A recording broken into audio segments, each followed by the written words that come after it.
My wife texted, "Working late at the office again. Don't wait up tonight." I replied, "Hope you and your boss Rick enjoy the presentation." In just 10 minutes, my wife was home, keys shaking in her hand.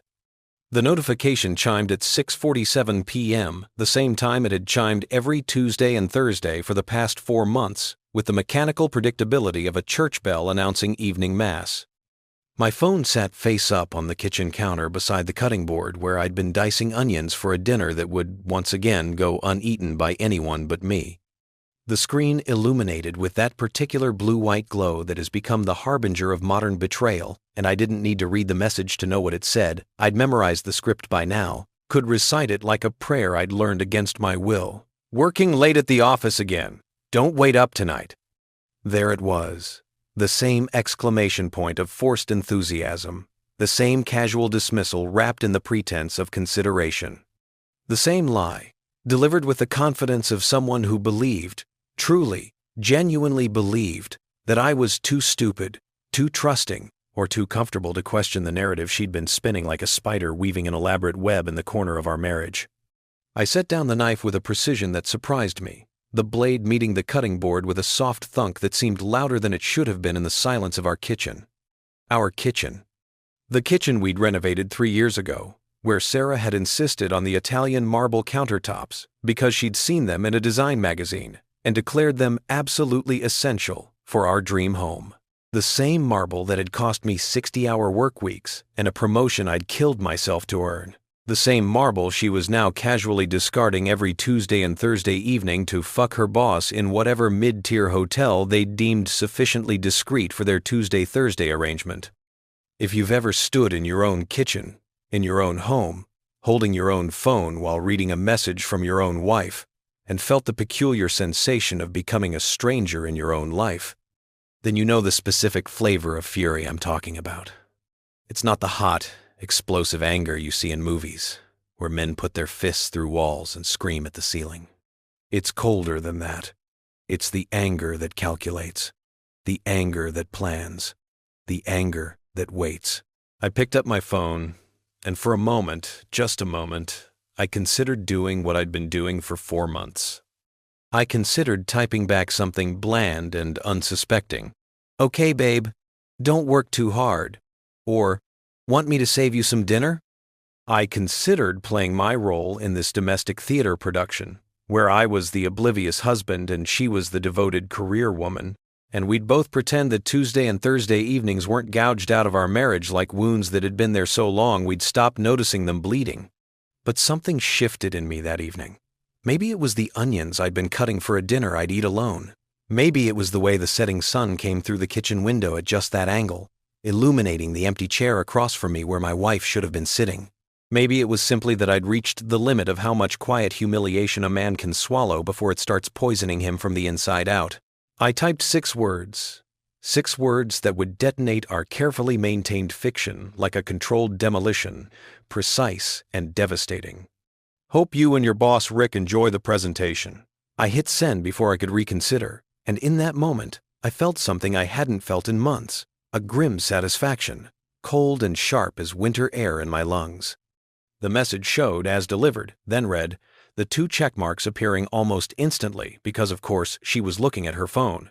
She was probably in her car already, or maybe in the hotel lobby, or perhaps in the elevator on her way up to whatever room Rick had booked for their weekly performance review. I watched the screen, waiting for the 3 dots that would indicate she was typing a response, crafting some explanation, some excuse, some continuation of the elaborate lie. But the dots never appeared. Instead, there was just silence, the kind of silence that screams louder than any words could. 10 minutes. That's how long it took. I'd moved from the kitchen to the living room, carrying a glass of whiskey I hadn't actually planned to pour but found myself holding anyway. I sat in the armchair that faced the front door, the same chair I'd sat in 1,000 times to put on my shoes before work, to read the morning paper, to wait for takeout delivery. Mundane, domestic, ordinary. But tonight, it felt like a throne, or maybe a witness stand. I sipped the whiskey and didn't taste it, just felt the burn, and I waited. The sound of her car pulling into the driveway was unmistakable, The particular pitch of her Lexus engine, the slight squeal of brakes that I'd been telling her to get checked for weeks. Then the car door, slamming with more force than necessary. Then footsteps, rapid and uneven, the staccato rhythm of someone who was running or close to it. The key scraped against the lock, metal against metal, the sound of hands shaking so badly that aim became impossible. Once, twice, 3 times she missed before the key found its home. The door burst open with enough force that it hit the interior wall, the doorknob leaving what I knew would be a dent in the drywall, another repair for another day, another thing broken in the careful construction of our life together. And there she was. Sarah stood in the doorway, backlit by the porch light, her silhouette framed like a portrait of guilt. Her chest was heaving, her breath coming in short gasps that suggested she'd run from the car to the door, or maybe that panic had compressed her lungs into something small and desperate. Her hair, usually so carefully arranged, had come loose from its professional updo, strands falling around her face in disarray. Her blouse was askew, buttons misaligned by one. A detail I noticed with the bitter satisfaction of someone who'd been trained by betrayal to catalog every inconsistency. But it was her hands I focused on. Her hands, still clutching her car keys, were trembling so violently that the keys were chiming against each other like wind chimes in a storm. She stood there, frozen in the doorway, neither fully in nor fully out, caught in the liminal space between her lie and my truth. "Daniel," she said, and my name came out like a question, like she was asking permission to speak, or maybe asking if I was really the man she thought she'd married, the man she thought she could deceive indefinitely. I took another sip of whiskey, slow and deliberate, and didn't respond. The silence stretched between us like a chasm, and I let it. I let her stand there, shaking, while I sat perfectly still in my chair. The husband who'd been waiting, the husband who'd been watching, the husband who'd been knowing. "Daniel, I can explain," she started, and that's when I laughed. It wasn't a kind laugh. It wasn't even an angry laugh. It was the laugh of a man who'd just heard the most predictable punchline to a joke he'd been enduring for months. I laughed, because what else was there to do when the person you'd trusted most in the world looked you in the eye and offered to explain away their betrayal as if words could unfuck her boss, as if an explanation could rewind time and unbreak the vows she'd shattered every Tuesday and Thursday evening. "Explain," I repeated, tasting the word like poison. "You want to explain? That's interesting, Sarah, because I've spent 4 months trying to explain it to myself. 4 months trying to understand how the woman I married could look me in the eye over breakfast and kiss me goodbye, knowing she'd be meeting Rick at the Marriott by 7. 4 months wondering if I'd done something wrong, if I'd failed somehow, if I'd stopped being enough." She flinched at the word Marriott, and I saw it register the knowledge that I knew specifics, not just suspicions. That I'd been watching, that I'd been documenting, that this wasn't a blind accusation but a calculated revelation. "How long have you known?" she whispered. And there it was, not an apology, not a denial, but the question every caught cheater asks. Not "I'm sorry," but "how much do you know?" Not "how can I fix this?" but "how badly am I exposed?" I stood up slowly, setting my whiskey glass down on the end table with a gentleness that contradicted the fury I felt crystallizing in my chest like ice. I walked toward her, not quickly, not threateningly, just with the steady pace of inevitability. She didn't move, couldn't move, trapped in the doorway by her own guilt and my approaching presence. "I've known since September," I said quietly, watching her face drain of color as she did the mental math, calculating back through all the times she'd lied, all the times she'd come home with her hair smelling of hotel shampoo and her lies smelling of desperation. September 16th, to be exact. 4 months, Sarah. 34 separate occasions, 17 different hotels. Though you seem to favor the Marriott on 5th, they must have excellent amenities. "Daniel, please." "No." I cut her off, and my voice was sharp enough that she jerked back as if I'd raised a hand, though I hadn't, though I wouldn't. "You don't get to please me." You don't get to ask for mercy or understanding or whatever it is you're about to beg for. You had 4 months to tell me the truth.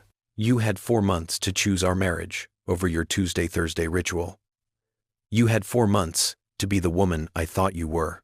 Tears were streaming down her face now. Black mascara trails like war paint in reverse. The makeup of deception washing away to reveal the raw truth underneath. She was shaking so hard that I almost felt sorry for her. Almost, but not quite, because sympathy requires a kind of forgiveness I no longer possessed. "Are you leaving me?" she asked, her voice breaking on the question, fracturing into something small and frightened. I looked at her for a long moment. This woman I'd loved, this woman I'd married, this woman who'd systematically dismantled our life together while I'd been busy being faithful. I looked at her and felt nothing, not love, not hate, just a vast emptiness where emotions used to live. "I don't know yet," I said finally, truthfully. "But I know this. Whatever happens next, you don't get to control the narrative anymore. You don't get to decide what I know or when I know it. You don't get to text me your alibis and expect me to swallow them like a good, obedient husband. Those days are over." I stepped around her. Out the door she'd left gaping open, into the cool evening air that felt like salvation after the suffocating atmosphere of our living room. Behind me, I heard her collapse, her knees hitting the hardwood floor with a sound that might have been satisfying if I'd been capable of feeling satisfaction anymore. I walked to my car without looking back, got in, and drove nowhere in particular, just away, because sometimes the first step of justice isn't knowing where you're going, it's simply knowing what you're leaving behind. The city lights blurred past my windows, each street lamp a metronome marking the rhythm of my new reality. I'd spent 4 months gathering evidence, 4 months becoming a detective in my own marriage, 4 months learning the particular brand of pain that comes from loving someone who's actively betraying you. And in those 4 months, I'd learned something crucial. Revenge isn't always loud. Sometimes it's quiet. Sometimes it's just telling the truth at exactly the right moment to make all the lies collapse.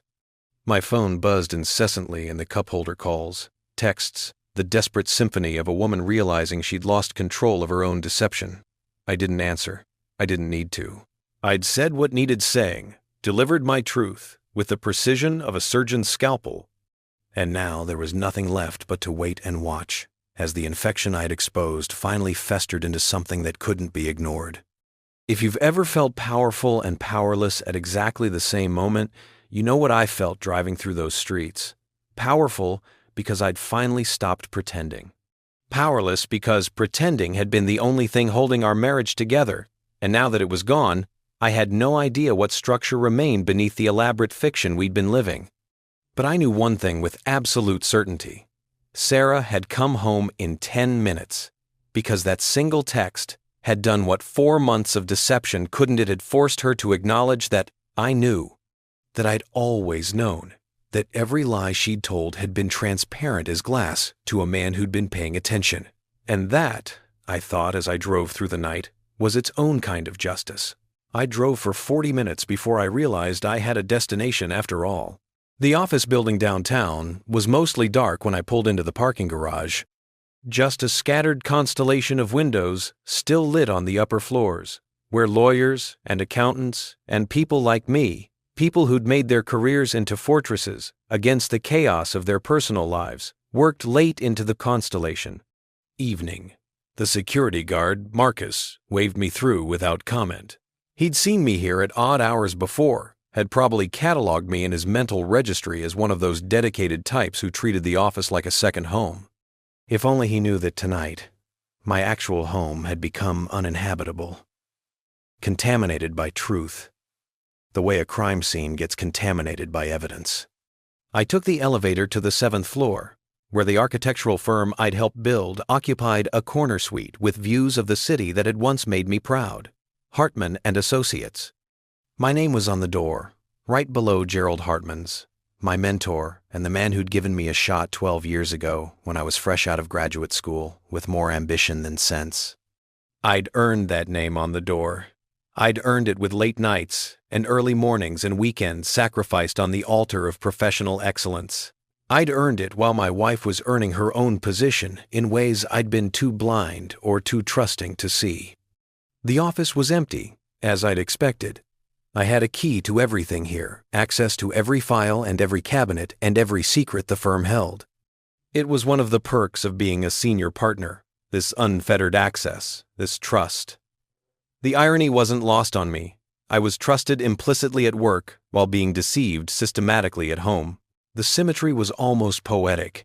I went to my office and unlocked the bottom drawer of my desk, the one where I'd been keeping the file. Not a computer file. I wasn't stupid enough to leave digital evidence where it could be remotely accessed or accidentally discovered. No, this was old-school documentation.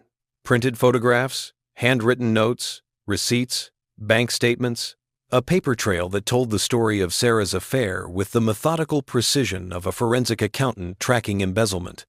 Because that's what this had been, really. Embezzlement of a different kind. She'd been stealing from our marriage, stealing time, stealing trust, stealing the future we'd supposedly been building together, and like any good embezzler, she'd been careful to cover her tracks. Just not careful enough. I spread the contents of the file across my desk like a detective in a noir film, studying evidence I'd already memorized. There was the credit card statement from September showing charges at the Marriott on fifth charges that appeared every Tuesday and Thursday with the regularity of a standing appointment. There were the photographs I'd taken from my car, parked 3 spaces down from hers, showing Sarah and Rick entering the hotel together at 6:52 p.m. on a Tuesday, their body language speaking volumes about their intimacy even in the careful distance they maintained in public. Rick Brennan, her boss, 43 years old, married with 2 kids in private school, living in a house in the suburbs that probably looked a lot like ours. I'd done my research on him too, compiled a dossier with the same thoroughness I brought to my architectural projects. I knew where he lived, where his kids went to school, what his wife looked like from her Facebook profile pictures, always smiling, always positioned slightly behind Rick in group photos, the devoted spouse playing her role just like I'd been playing mine. The most damning piece of evidence wasn't a photograph or a receipt, though. It was a voice recording, captured on my phone one evening when I'd arrived home early and heard Sarah on a call in our bedroom. Her voice low and intimate in a way it hadn't been with me in years. I'd listened to that recording exactly once, the night I'd made it. I'd sat in my car, in our driveway with my headphones in, and I'd heard my wife tell another man that she loved him. Not in so many words she was too smart for that, too cautious, but in the tone, the tenderness, the way she laughed at something Rick said. A laugh I used to think was reserved for me. "I miss you already," she'd said to him. "Tuesday feels like forever from now." And Rick had responded with something I couldn't quite make out, and Sarah had laughed again, that same laugh, and then, "I know we have to be careful, I know. But sometimes I wish we could just, I don't know, run away somewhere. Someday," Rick had said, clearer now. "We just need to time it right." Time it right. As if there was a right time to destroy 2 marriages, to blow up 4 lives, plus however many children might be collateral damage. As if betrayal was just a matter of logistics and timing rather than a fundamental violation of everything marriage was supposed to mean. I'd turned off the recording after that, unable to stomach hearing more. But I'd kept it, saved it to 3 different locations, because I'd known even then that I might need it. That the day would come when Sarah's lies would need to be answered with irrefutable truth. That day was today. I pulled out my phone and scrolled through the 17 missed calls and 32 text messages Sarah had sent in the past hour. They followed a predictable trajectory. The 5 stages of getting caught, compressed into desperate digital pleas. "Daniel, please come home. We need to talk. I know you're angry, but please, just let me explain. It's not what you think. I can explain everything. Please, don't do anything rash. Think about what we have together. Daniel, I'm scared. Please just tell me you're okay." And finally, as denial gave way to bargaining, "I'll end it. I'll end it right now. I'll quit my job if that's what you want. Please just come home so we can talk about this." I'll end it. As if it were a subscription service she could cancel, a gym membership she no longer needed. As if 4 months of systematic deception could be undone with a promise made in panic. As if I was supposed to be grateful that she'd end her affair now that she'd been caught, rather than furious that it had started at all. I typed a response, my first communication since the initial text that had detonated her evening. "I'm fine. I'm at the office. Don't wait up."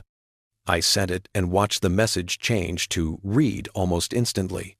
Then I turned off my phone entirely, cutting the cord on her desperation, and got to work. What I did next wasn't planned, exactly, but it had the feeling of inevitability, like I was following a script I'd written subconsciously over the past 4 months, while consciously pretending everything was normal. I opened my laptop and created a new document, titling it with the date and a single word, evidence. Then I began to write. I wrote down everything. Every date I'd confirmed an affair occurrence, every hotel, every lie Sarah had told. I included timestamps, credit card transaction numbers, the license plate of Rick's car parked 3 spaces from Sarah's at the Marriott. I documented it with the same meticulous attention to detail I brought to my architectural specifications, because I understood something fundamental. In any dispute, whoever controls the narrative controls the outcome. Sarah had controlled the narrative for 4 months, feeding me a story about demanding work schedules and important presentations and late-night strategy sessions. But stories only work when the audience believes them, and I'd stopped being a believer the moment I'd seen her car parked at that hotel on a Tuesday evening when she'd texted me about working late at the office. Now, it was my turn to tell a story, my turn to present the evidence, my turn to build a structure of truth so solid that no amount of lies could shake its foundation. I worked for 3 hours, compiling everything into a document that read like a legal brief, because in a way, it was. I was building a case not necessarily for divorce, though that seemed inevitable now, but for the truth itself, for my own sanity. For the record, when I was finished, I had a 23-page document that told the complete story of Sarah's betrayal. I printed 3 copies, one for my lawyer, one for myself, and one for Sarah. Because whatever happened next, she needed to understand that I hadn't just suspected I had known. I had documented. I had been watching while she thought I was blind. It was nearly midnight when I left the office, the document folders tucked under my arm like ammunition. Marcus was still at his post, reading a paperback thriller and drinking coffee that had probably been sitting in the pot since his shift started 8 hours ago. "Working late, Mr. Hartman?" he asked, glancing up from his book. "Something like that," I said. "Hey, Marcus, can I ask you something?" He set down his book, giving me his full attention. "Sure thing. If you found out your wife was cheating on you, would you want to know, even if knowing destroyed everything?" Marcus studied me for a long moment, his expression shifting from casual friendliness to something more serious, more knowing. "I'd want to know," he said finally, "because pretending things are fine when they're broken doesn't fix them. It just means you're living in a broken world and lying to yourself about it." I nodded slowly. "Yeah," I said. "That's what I thought." "Everything okay, Mr. Hartman?" "It will be," I said, and I surprised myself by believing it. Eventually, I drove home through streets that felt different now, as if the city had rearranged itself while I'd been at the office, familiar landmarks appearing in unfamiliar orders. But it wasn't the city that had changed, it was me, my perception altered by the weight of decision, by the document folders on my passenger seat that represented a point of no return. The house was dark when I pulled into the driveway, except for a single light in the living room window. Sarah was waiting for me. Of course she was. Where else would she go? This was still her home, her fortress, her carefully constructed life.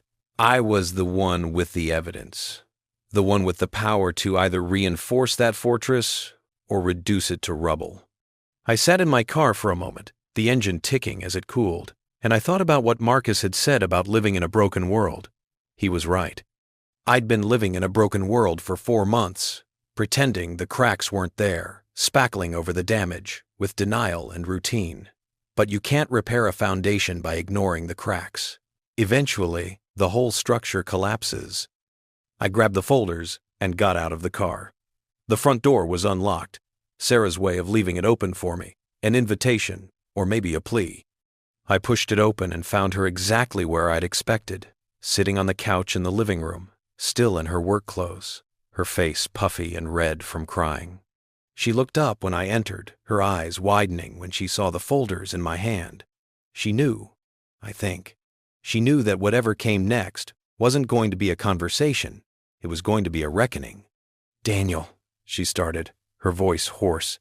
"Please, can we just—" I held up one of the folders, cutting her off.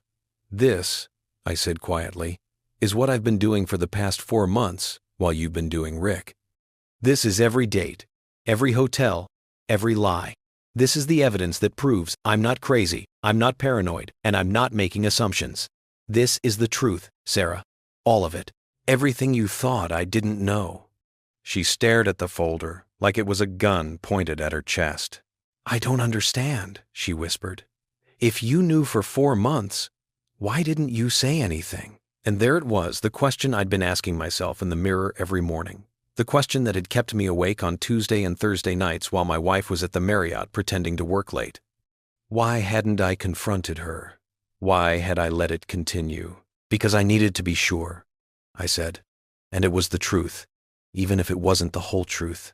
Because I needed evidence that couldn't be denied or explained away. Because I needed to know that when this moment came, and I knew it would come, I wouldn't be the one drowning in doubt. I dropped one folder on the coffee table between us. It landed with a thump that seemed too loud in the quiet house, accusatory and final. "Read it," I said. "Read everything. And when you're done, we'll talk about what happens next." But Sarah, I waited until she looked at me, really looked at me, seeing past her own panic to the man standing in front of her, the man she'd betrayed, the man who'd been documenting her betrayal while she'd been living it. "Whatever you're about to say, whatever explanation or apology or plea you're preparing, just know that the time for stories is over. I have the truth now. That folder is the truth. And the truth doesn't negotiate." I left her there, with the folder, with the evidence, with the undeniable record of her own choices. I went upstairs to what had been our bedroom, though it felt less like ours now and more like just a room where 2 strangers happened to sleep.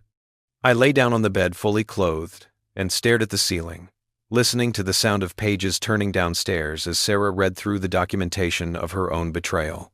Tomorrow, things would get complicated. Lawyers would get involved, assets would be cataloged, futures would be negotiated. But tonight, in the quiet darkness of a bedroom that no longer felt like home, I felt something I hadn't felt in 4 months. Peace. The peace of truth finally spoken, the peace of evidence finally presented, the peace of a man who'd stopped living in a broken world and had instead chosen to acknowledge the breaks, name them, document them, and prepare to build something new from the rubble. If you've ever felt the strange calm that comes after a storm, you know what I felt that night. The thunder had passed, the lightning had struck, and now there was just the quiet aftermath, the assessment of damage, the first tentative steps toward whatever came next. Downstairs, I heard Sarah crying deep, wrenching sobs that shook the foundation of the house. Part of me wanted to go to her, to comfort her the way I had so many times before when she was sad or stressed or overwhelmed. But that part of me was dying, being replaced by something harder, something that understood that her tears weren't for what she'd done to me, they were for getting caught. And I had no comfort left for that. I woke to the sound of silence. Not the peaceful silence of a quiet morning, but the oppressive silence of absence, the kind that fills a house when something vital has been removed from it. For a disoriented moment, I thought Sarah had packed her things in the night and fled like a criminal escaping the scene of her crime. But then I heard it, the soft sound of breathing from the other side of the bed, measured and deliberate, the breathing of someone pretending to be asleep. I lay there staring at the ceiling, watching the early morning light creep across the plaster like an invasion, revealing the cracks in the paint that I'd been meaning to fix for months. Everything in this house needed fixing, I realized. Everything was broken, just in different ways. Some breaks were visible, the cracks in the ceiling, the dent the doorknob had made in the wall last night. Other breaks were hidden, festering beneath surfaces that looked whole until you pressed on them and felt them give way. The alarm on my phone went off at 6:30 a.m., the same time it went off every morning, because routine doesn't care about devastation. I silenced it and sat up, my body moving through the motions of normalcy even as everything else fell apart. Beside me, Sarah stirred, her pretense of sleep evaporating as she realized I was awake. "Daniel," she said, her voice rough with exhaustion or tears or both, "did you sleep at all?" I didn't answer. Instead, I stood and walked to the closet, selecting clothes with the automatic precision of someone who'd made the same choices 1,000 times before. Gray suit, white shirt, navy tie. The uniform of professional competence, the armor I wore to face the world. Today I needed that armor more than ever. "We need to talk," Sarah said behind me. And I heard the bed shift as she sat up. "About the folder. About everything." "Do we?" I asked, my back still turned as I buttoned my shirt. "Seems to me everything that needed to be said is in that document. 23 pages of truth, Sarah.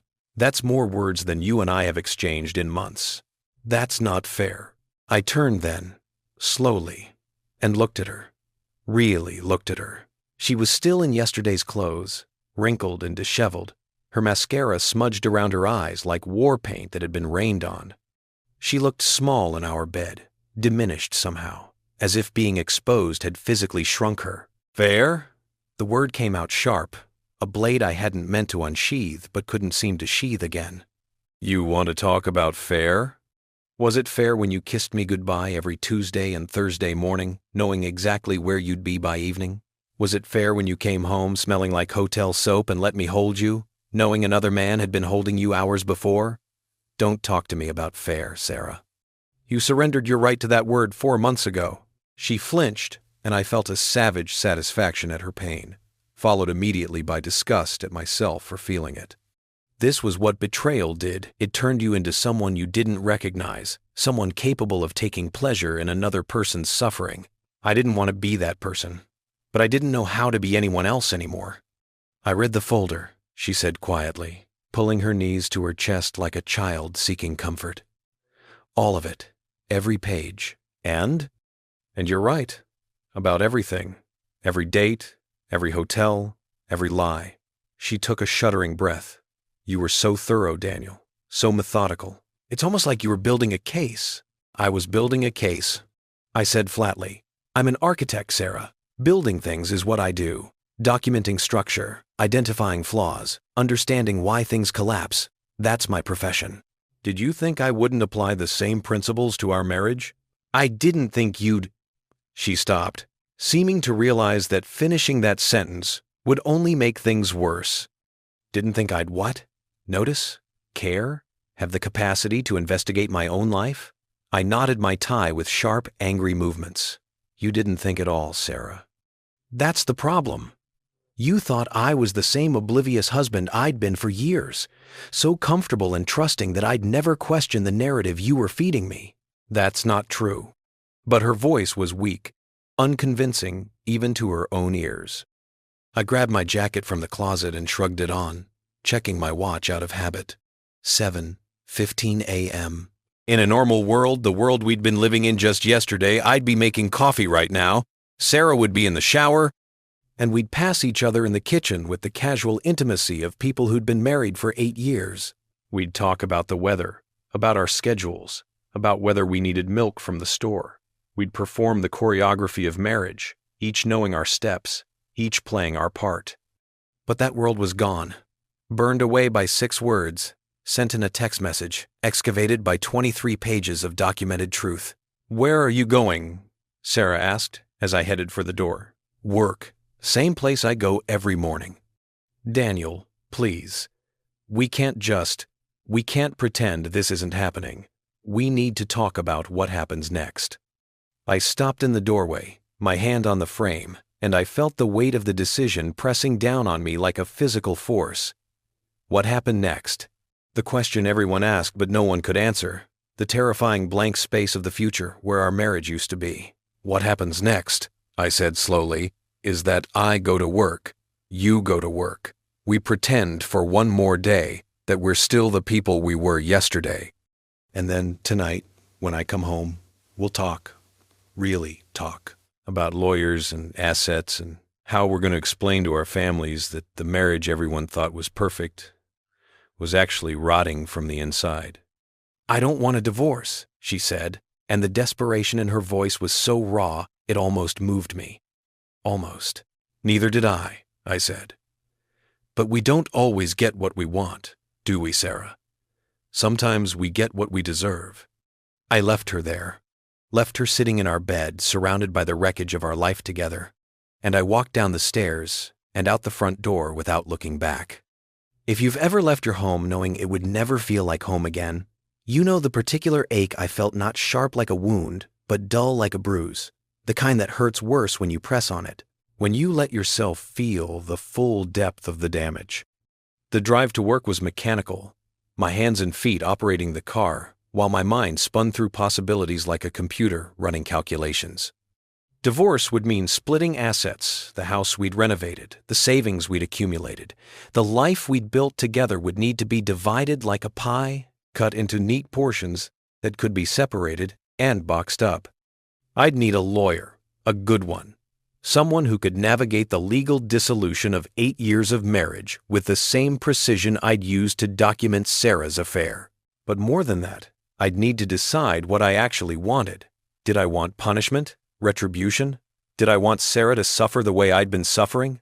Or did I simply want out, free from the weight of loving someone who'd betrayed me, free to build a new life from the rubble of the old one? I didn't have answers yet, but I had time, and I had evidence, and I had the strange comfort of knowing that whatever happened next, I wasn't the one who'd broken our marriage. I'd just been the one paying attention when it shattered. The office was already buzzing when I arrived, the familiar chaos of a Thursday morning in full swing. Gerald Hartman, my mentor and the firm's founding partner, caught me in the hallway outside my office, his expression concerned. "Daniel, you look like hell," he said bluntly. Gerald had never been one for tact. It was one of the things I appreciated about him. "Everything okay?" "Personal issues," I said, which was both true and catastrophically understated. "Nothing that affects work." Gerald studied me for a moment, his sharp eyes seeing more than I wanted him to see. He'd been married for 37 years, had weathered whatever storms his own marriage had faced. And I could see recognition in his expression, the look of someone who knew exactly what personal issues meant. "Take the day if you need it," he said. "Hell, take the week. We can cover your projects." "I'd rather work," I said honestly. "I'd rather be here, doing something productive, than anywhere else, right now." He nodded slowly. "I get that. But Daniel, whatever you're dealing with, don't make any major decisions while you're still in shock. Give yourself time to process before you burn anything down." It was good advice, the kind of wisdom that came from decades of life experience. But I wondered if Gerald understood that some things were already burned, already reduced to ash and rubble, and all that was left was to clear the site and start rebuilding. I spent the morning buried in work, losing myself in blueprints and specifications, in the clean logic of load-bearing walls and structural integrity. Architecture made sense in a way that human relationships never could. Buildings followed rules, physics, mathematics, engineering principles that didn't change based on emotion or circumstance. You calculated the stress loads. You reinforced the weak points. And if you did everything correctly, the structure stood. If you didn't, it collapsed. I wished marriage worked that way. I wish there were formulas for trust, equations for fidelity, structural diagrams that showed you exactly where the weak points were before the whole thing came down around you. My phone buzzed constantly throughout the morning texts from Sarah, each one a variation on the same desperate theme. Apologies, explanations, pleas for understanding. I read them all but responded to none, letting her messages pile up like evidence in a case I was still building, though I wasn't sure what verdict I was seeking anymore. At lunch, I did something I hadn't done in months. I called my brother, James. He answered on the third ring, his voice cheerful and unsuspecting, still living in the world where my marriage was intact and Sarah was the devoted wife everyone thought she was. "Daniel! Hey man, what's up? Haven't heard from you in ages." "I need to tell you something," I said, and my voice must have conveyed the gravity of it because James's tone immediately shifted. "What's wrong? Is everyone okay?" "Everyone's alive," I said, which wasn't the same as okay, but was the truth. But James, I need you to listen and not interrupt, because I can only say this once. And then I told him. I told him everything. The affair, the documentation, the confrontation. I spoke in the same measured tone I used for client presentations, laying out facts and evidence, building a narrative that was undeniable in its completeness. James listened in silence, and I could hear his breathing get heavier as the story unfolded, could feel his anger building even through the phone line. "Jesus Christ," he said when I finished. "Daniel, I'm so sorry. What do you need? You want me to come there? You want to stay with me and Emily for a while?" "I don't know what I need yet," I admitted. "I just needed to tell someone. Someone who isn't Sarah. Someone who isn't invested in pretending everything's fine. Everything's not fine," James said fiercely. "Everything's fucked, and you're allowed to be angry about it. You're allowed to be devastated. Don't let anyone tell you otherwise." Permission to feel. It was a gift I hadn't known I needed, but hearing James say it, hearing someone validate the fury and hurt I'd been carrying for 4 months, something in me cracked open, just a little. Not enough to break completely, but enough to bleed. "I am angry," I said quietly. "I'm so angry, I don't recognize myself anymore." "Good," James said. "You should be angry. She betrayed you, Dan. She broke your trust, broke your marriage, and she did it deliberately, repeatedly, for months. That deserves anger. That deserves rage. Don't swallow it. Don't pretend it's not there." We talked for another 20 minutes, James cycling through shock and fury on my behalf, offering support and solidarity and the particular comfort that comes from someone who knows you well enough to understand exactly how much damage has been done. When we finally hung up, I felt simultaneously better and worse better for having spoken the truth aloud, worse for having to hear it echoed back to me, confirmed in someone else's voice. The afternoon passed in a blur of meetings and phone calls, the mechanical progression of a workday that felt both normal and completely surreal. I functioned, made decisions, gave feedback, reviewed plans, but all of it felt distant, like I was operating my own body by remote control, watching myself go through the motions from somewhere far away. At 5:30 p.m., as I was packing up my desk, my phone rang. Not a text this time, but an actual call, from Rick Brennan. I stared at his name on the screen for a long moment, watching it pulse with each ring, and I felt something cold and sharp settle into my chest. This was the man who'd been sleeping with my wife. The man Sarah had told she loved, had made plans with, had apparently discussed running away with. And now he was calling me, as if we were colleagues, as if we had anything to discuss that didn't end with one of us unconscious. I answered on the 4th ring. "This is Daniel. Daniel, it's Rick. Rick Brennan." His voice was smooth, practiced, the voice of a man who'd spent years in management learning how to deliver bad news with authority. "I think we need to talk." "Do we?" I kept my voice neutral, giving him nothing. "Sarah told me what happened. About the text, about the evidence you've compiled. Daniel, I want you to know that this situation is complicated." "Complicated," I repeated, tasting the word like poison. That's an interesting way to describe 4 months of fucking my wife.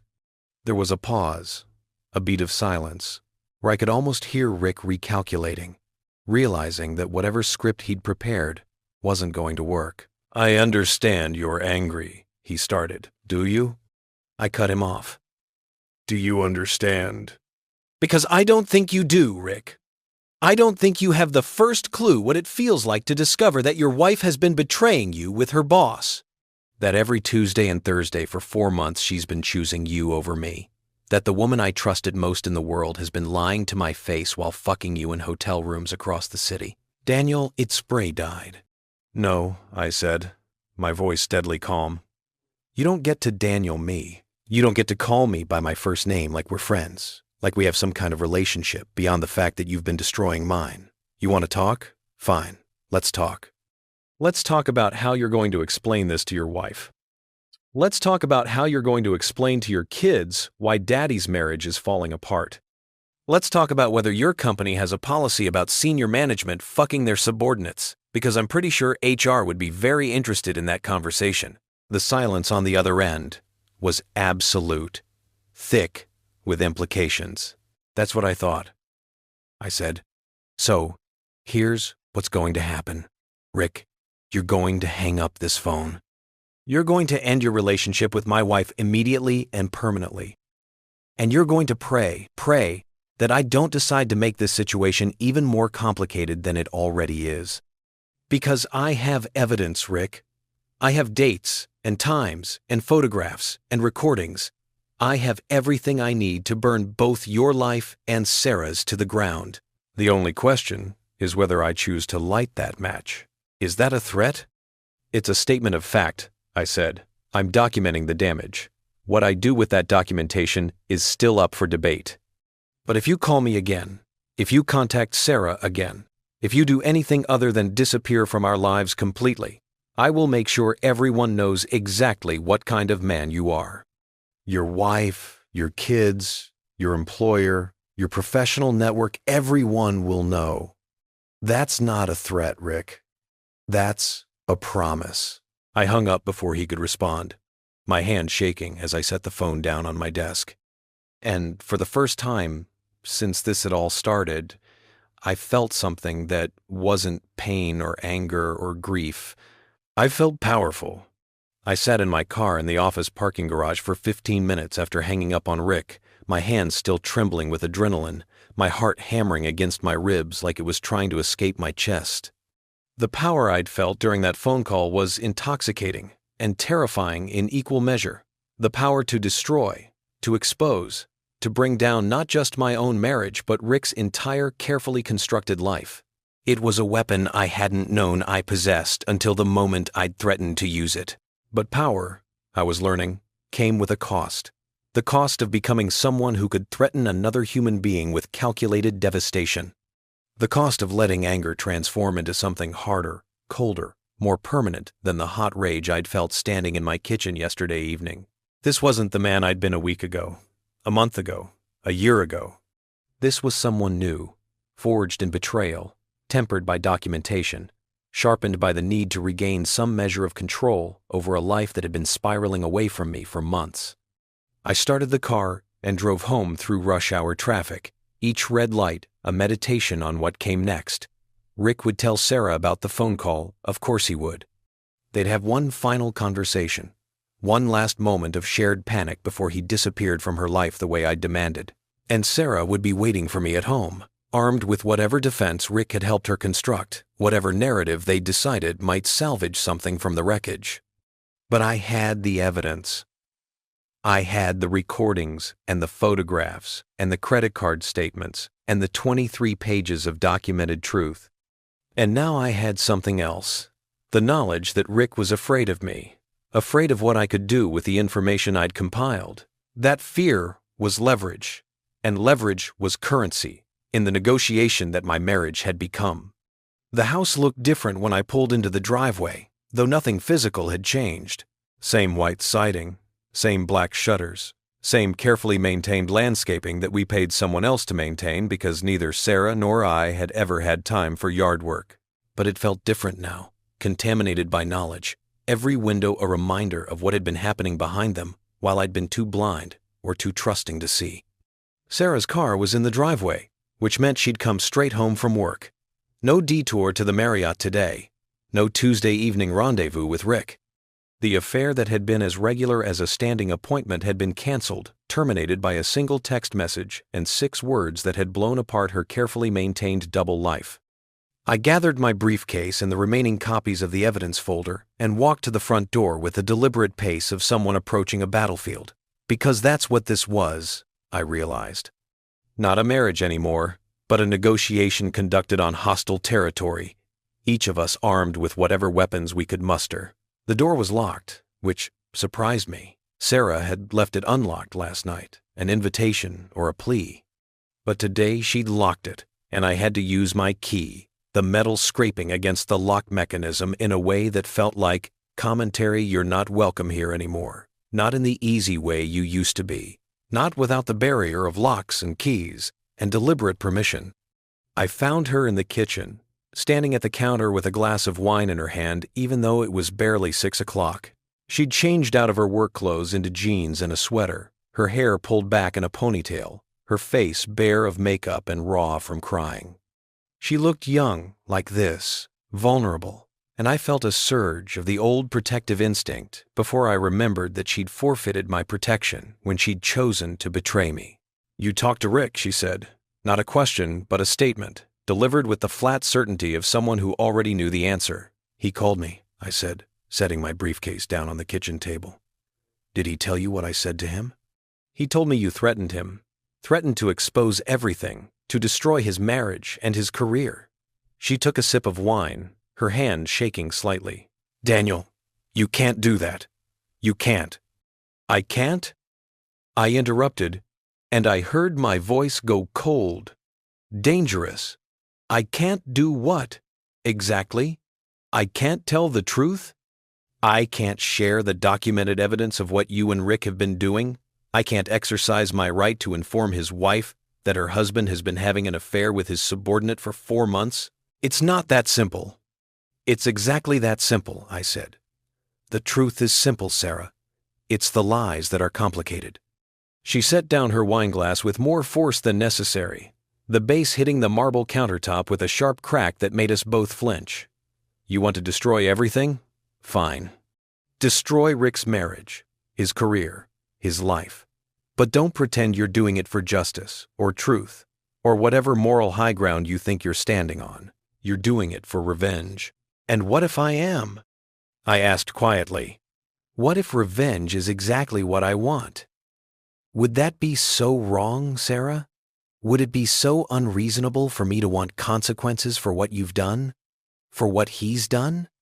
She opened her mouth to respond, then closed it again, and I saw something shift in her expression, the realization, perhaps, that she had no moral authority here, no standing to judge my choices or criticize my methods. She'd surrendered that authority the first time she'd met Rick at a hotel, the first time she'd texted me a lie about working late, the first time she'd come home smelling like another man and let me kiss her anyway. "Rick ended it," she said finally. "After your call, he ended things. Said it was too risky, that he couldn't afford the exposure. He's worried about his job, about his wife finding out." She laughed, a bitter sound without humor. 4 months of telling me he loved me, that we'd find a way to be together, and one phone call from you was all it took for him to run. I should have felt satisfied hearing this, victorious even.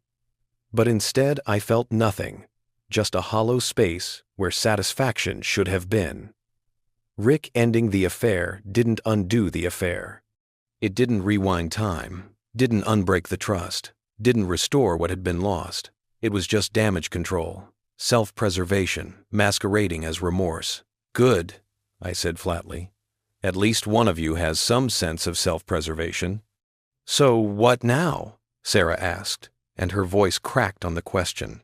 "What do you want, Daniel? Do you want me to beg? Do you want me to grovel? Do you want to hear me say I'm sorry 1,000 times? Tell me what you want, and I'll do it." What did I want? It was the same question I'd been asking myself since yesterday evening, the same question that had no easy answer. I wanted the past 4 months to not have happened. I wanted to unknow what I knew, to unsee what I'd seen, to go back to the comfortable ignorance of a man who trusted his wife implicitly. But that was impossible, and wanting the impossible was just another form of torture. "I want to understand why," I said, and the words came out raw, unguarded. "I want to understand how the woman I married, the woman who stood in front of our families and friends and vowed to forsake all others, could look me in the eye every morning and lie to me every evening. I want to understand what I did wrong, what I failed to provide, what was missing from our marriage that drove you into another man's bed."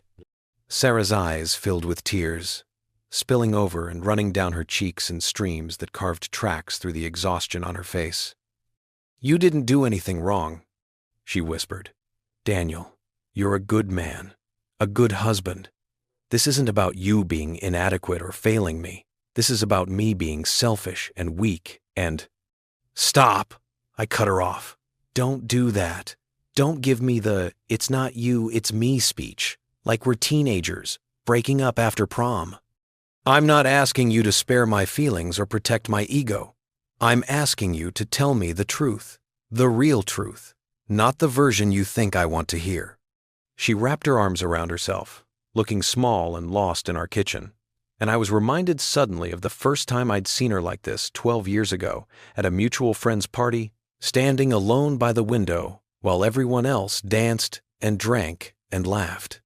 She'd looked vulnerable then, too, uncertain, and I'd been drawn to that vulnerability, had wanted to protect her from whatever was making her look so sad. I'd walked over and asked if she was okay, and she'd smiled at me, that same smile that had eventually become familiar, then routine, then invisible, and said, "I am now." That moment felt like it belonged to different people, people who'd existed in a different universe where betrayal wasn't possible and trust wasn't a weapon that could be turned against you. "I was bored," she said finally, the words coming out in a rush like she had to expel them before she lost courage. "Not with you specifically, but with everything. With our life, our routine, the predictability of it all. Every morning the same breakfast, every evening the same dinner, every weekend the same errands and the same obligations. I felt like I was disappearing, like I was just going through the motions of being Sarah Hartman without actually feeling anything." "So you decided to have an affair," I said, and I couldn't keep the bitterness out of my voice. "That was your solution to boredom? Not couples therapy, not a conversation with your husband, not a weekend trip or a new hobby, or any of the 1,000 other things people do when they feel stuck. You went straight to betrayal?" "It wasn't like that," she protested. "It wasn't planned. Rick and I were working late one night, actually working, and we started talking. Really talking about things that mattered, about dreams and disappointments, and all the things you stop discussing when you've been married for years because you assume you already know everything about each other. And he looked at me like I was interesting, like I was worth listening to, and you what? Decided that feeling interesting justified destroying our marriage? I didn't think it through."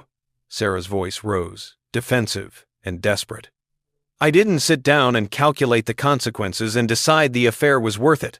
It just happened, Daniel. One conversation led to another, and then we were having dinner after work, and then we were kissing in his car, and then you were fucking him in hotel rooms every Tuesday and Thursday for 4 months. I finished, my voice flat. Don't minimize it, Sarah. Don't make it sound like some romantic accident that just kept happening. You made choices, deliberate, repeated choices, to betray me, to lie to me, to come home and pretend everything was normal while you were actively dismantling our marriage." She was crying harder now, her whole body shaking with sobs that might have moved me yesterday, might have triggered my protective instincts and made me want to comfort her. But today they just sounded like the consequences of her own actions finally catching up with her, and I had no sympathy left to offer. "I'm sorry," she gasped between sobs. "Daniel, I'm so sorry. I know it doesn't fix anything. I know it doesn't undo what I did, but I need you to know that I'm sorry. I never wanted to hurt you. I never wanted any of this." "But you did hurt me," I said quietly. "You did want it, at least in the moment, or you wouldn't have kept doing it. And the fact that you regret it now, the fact that you're sorry now that you've been caught, doesn't change what happened. It doesn't restore the trust you destroyed. It doesn't give me back the 4 months I spent being lied to." I pulled out one of the kitchen chairs and sat down, suddenly exhausted by the weight of this conversation, by the effort of staying angry when part of me just wanted to collapse. Sarah remained standing, leaning against the counter like it was the only thing holding her up. "I talked to a lawyer today," I said, and I watched her face go pale. "Just a consultation, nothing formal yet. But I wanted to understand my options, understand what divorce would look like from a legal and financial perspective." "Divorce," she repeated, the word falling from her lips like a stone. "Daniel, please, please don't do this. I know I messed up. I know I destroyed your trust. But we can fix this. We can go to therapy. We can work through it. We can—" "Can we?" I asked. "Can we really fix this, Sarah? Can you honestly look me in the eye and tell me you believe we can come back from this? That I can ever trust you again?" That I can ever stop wondering. Every time you text me about working late, whether you're actually at the office or in bed with someone else. I'll quit my job, she said desperately. I'll find new work somewhere else, somewhere far away from Rick, somewhere with no temptation. I'll give you access to everything, my phone, my email, my calendar, whatever you need to feel secure. I'll do whatever it takes, Daniel. Just don't leave me. Please don't leave me. And there it was, the plea I'd known was coming, the bargaining stage of her grief over losing control of the narrative. She'd give me transparency, access, the illusion of control over her life as payment for what she'd done. She'd transform our marriage into a surveillance state where trust was replaced by verification, where love was replaced by monitoring, where the spontaneity and intimacy we'd once shared was replaced by the constant vigilance of someone checking alibis. That's not a marriage, I said. That's a prison sentence, for both of us. Then what do you want? She asked again, her voice breaking. Tell me what you want, and I'll do it. Anything, Daniel. Anything except lose you. I looked at her across the kitchen that we'd renovated together, in the house we'd bought together, in the life we'd built together, and I tried to find the answer to her question. What did I want? I wanted the impossible. I wanted to go back in time. I wanted to unknow what I knew. I wanted to be the man I'd been a week ago, naive and trusting and unaware that his marriage was a lie. But since I couldn't have that, what did I want instead? I want time, I said finally. Time to think, time to process, time to figure out if there's anything left of our marriage worth saving. I want you to move out temporarily so I can have space to breathe, without you watching me, waiting for me to forgive you or condemn you, or make some decision about our future. Move out? She looked stricken. Daniel, this is my home. It's our home, I corrected, which means I have as much right to ask for space as you do to want to stay. But I can't think clearly with you here, Sarah. I can't sort through what I'm feeling when you're constantly in my field of vision, constantly reminding me of what you did and what we lost. Where would I even go?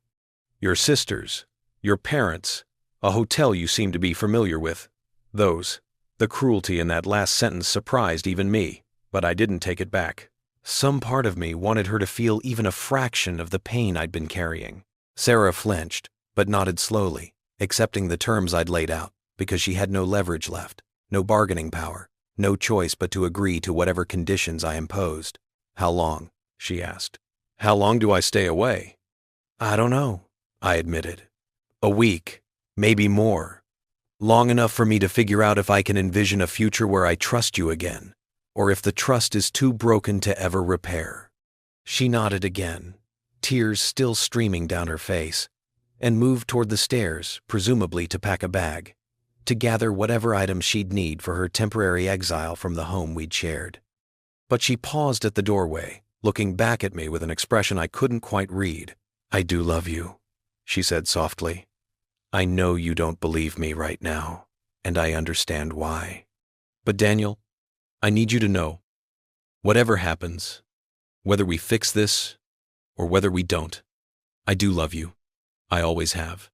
One, dot, and dot. I didn't respond, because love, I'd learned, wasn't enough.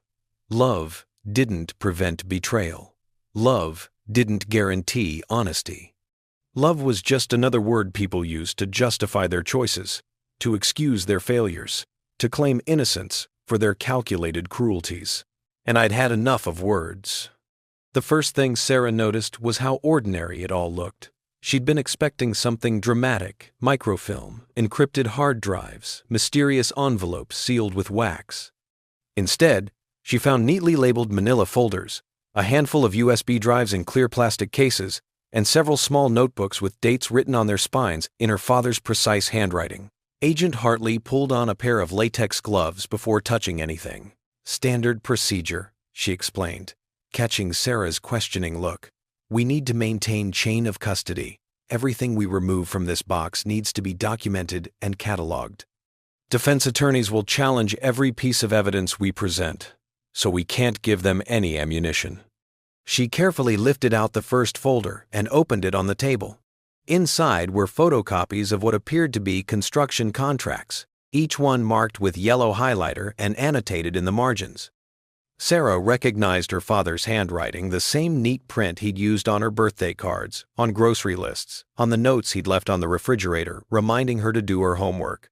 "These are contracts for the Riverside Bridge renovation," Hartley said, scanning the documents quickly. The project that was supposed to upgrade the structural supports and replace the deteriorating concrete. According to the official records, the city paid $42 million for this work, but it wasn't done properly, Sarah guessed. It wasn't done at all, in most cases. The contractors submitted invoices for materials they never purchased and work they never performed. City inspectors signed off on completion reports for phases of construction that existed only on paper. Hartley's voice was tight with anger. 3 years later, the bridge partially collapsed during rush hour. 4 people died. The official investigation blamed it on unexpected structural fatigue. But your father knew the truth. It failed because the people who were supposed to fix it stole the money instead. She set the folder aside and reached for another one. This one contained bank statements, dozens of them, showing transfers between various accounts. Shell corporations, Hartley explained. The contractors would submit inflated invoices, get paid by the city, then funnel the excess through a series of dummy companies before it ended up in personal accounts belonging to the officials who approved the fraudulent contracts. Sarah watched as Hartley worked through the box's contents, her professional demeanor cracking occasionally to reveal genuine anger. There were photographs, grainy surveillance shots of people meeting in restaurants, parking garages, hotel lobbies. There were recordings on the USB drives, according to the labels, conversations between conspirators, admissions of guilt, discussions of payoffs, and murder. And there were the notebooks, 5 of them, covering the 18 months before her father's disappearance. Sarah picked up the most recent one, dated from July to August 2020, and opened it to a random page. August 3rd, 2020. Met with Agent William Torres at the FBI field office. Showed him preliminary evidence of the bridge contract fraud. He seemed interested, took copies of the bank statements. Said he would look into it and get back to me within a week. The next entry was dated 5 days later, August 8th, 2020. Torres called and asked to meet at a coffee shop in Queens. Said he had updates on the investigation. When I arrived, he was waiting with another man. Didn't introduce him, but I recognized him from my surveillance photos. It was Vincent Calabrese, one of the primary contractors involved in the fraud. Torres warned me to drop the investigation. Said I was interfering with an ongoing federal operation and that if I didn't back off, I would face obstruction charges. I left immediately. Torres is compromised. Can't trust the FBI. Sarah's hands trembled as she turned the pages, reading her father's increasingly desperate attempts to find someone, anyone, in law enforcement who wasn't part of the conspiracy. He'd tried the state police. He'd tried the district attorney's office. He'd even reached out to a federal prosecutor, only to have his evidence mysteriously disappear from a supposedly secure lockbox.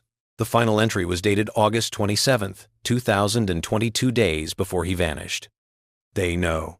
Someone told them I have the full evidence package, that I've documented everything and made copies. I got a call this morning from a blocked number. The voice was distorted, electronic, but the message was clear. Disappear, and my family stays safe. Refuse, and they kill Sarah first, make me watch, then kill Catherine, and finally me. They gave me 24 hours to decide. There's no decision to make. I can't let them hurt my girls. I've already arranged for the safety deposit box, already contacted Eleanor Vance, and set up the dead man's switch. If I disappear, if I'm never heard from again, maybe they'll leave Sarah and Catherine alone. Maybe they'll think the evidence died with me. I know what this will do to them. I know Sarah will grow up hating me, thinking I abandoned her for another woman or because I couldn't handle my responsibilities. I know Catherine will drink herself to death trying to fill the hole I'm leaving. But they'll be alive. Hated and alive is better than loved and dead. If you're reading this, Sarah, if you found this box and you're old enough to understand, then I'm sorry. I'm so sorry. But I couldn't save myself and you. I could only save you. I hope someday you can forgive me for that choice. Sarah closed the notebook, unable to read any more. Tears streamed down her face, hot and angry and grief-stricken all at once. Her father hadn't been a coward. He'd been brave enough to investigate powerful criminals, and when they'd threatened his family, he'd been brave enough to sacrifice himself to save them. And she'd spent 5 years despising him for it. Sarah. Hartley's voice was gentle. I know this is overwhelming, but we need to keep moving. Can you help me catalog the rest of this? Sarah wiped her eyes and nodded. Work was good. Work gave her something to focus on, besides the crushing weight of regret and loss. Together, they documented everything in the box.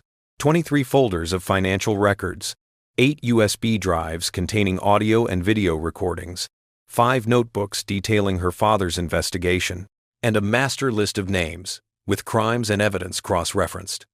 It took nearly an hour. When they were finished, Hartley carefully repacked everything into a secure evidence bag she'd brought with her. I'm taking this directly to the U.S. Attorney's office. Within 6 hours, we'll have warrants being drafted. Within 12 hours, we'll have arrests. This is it, Sarah.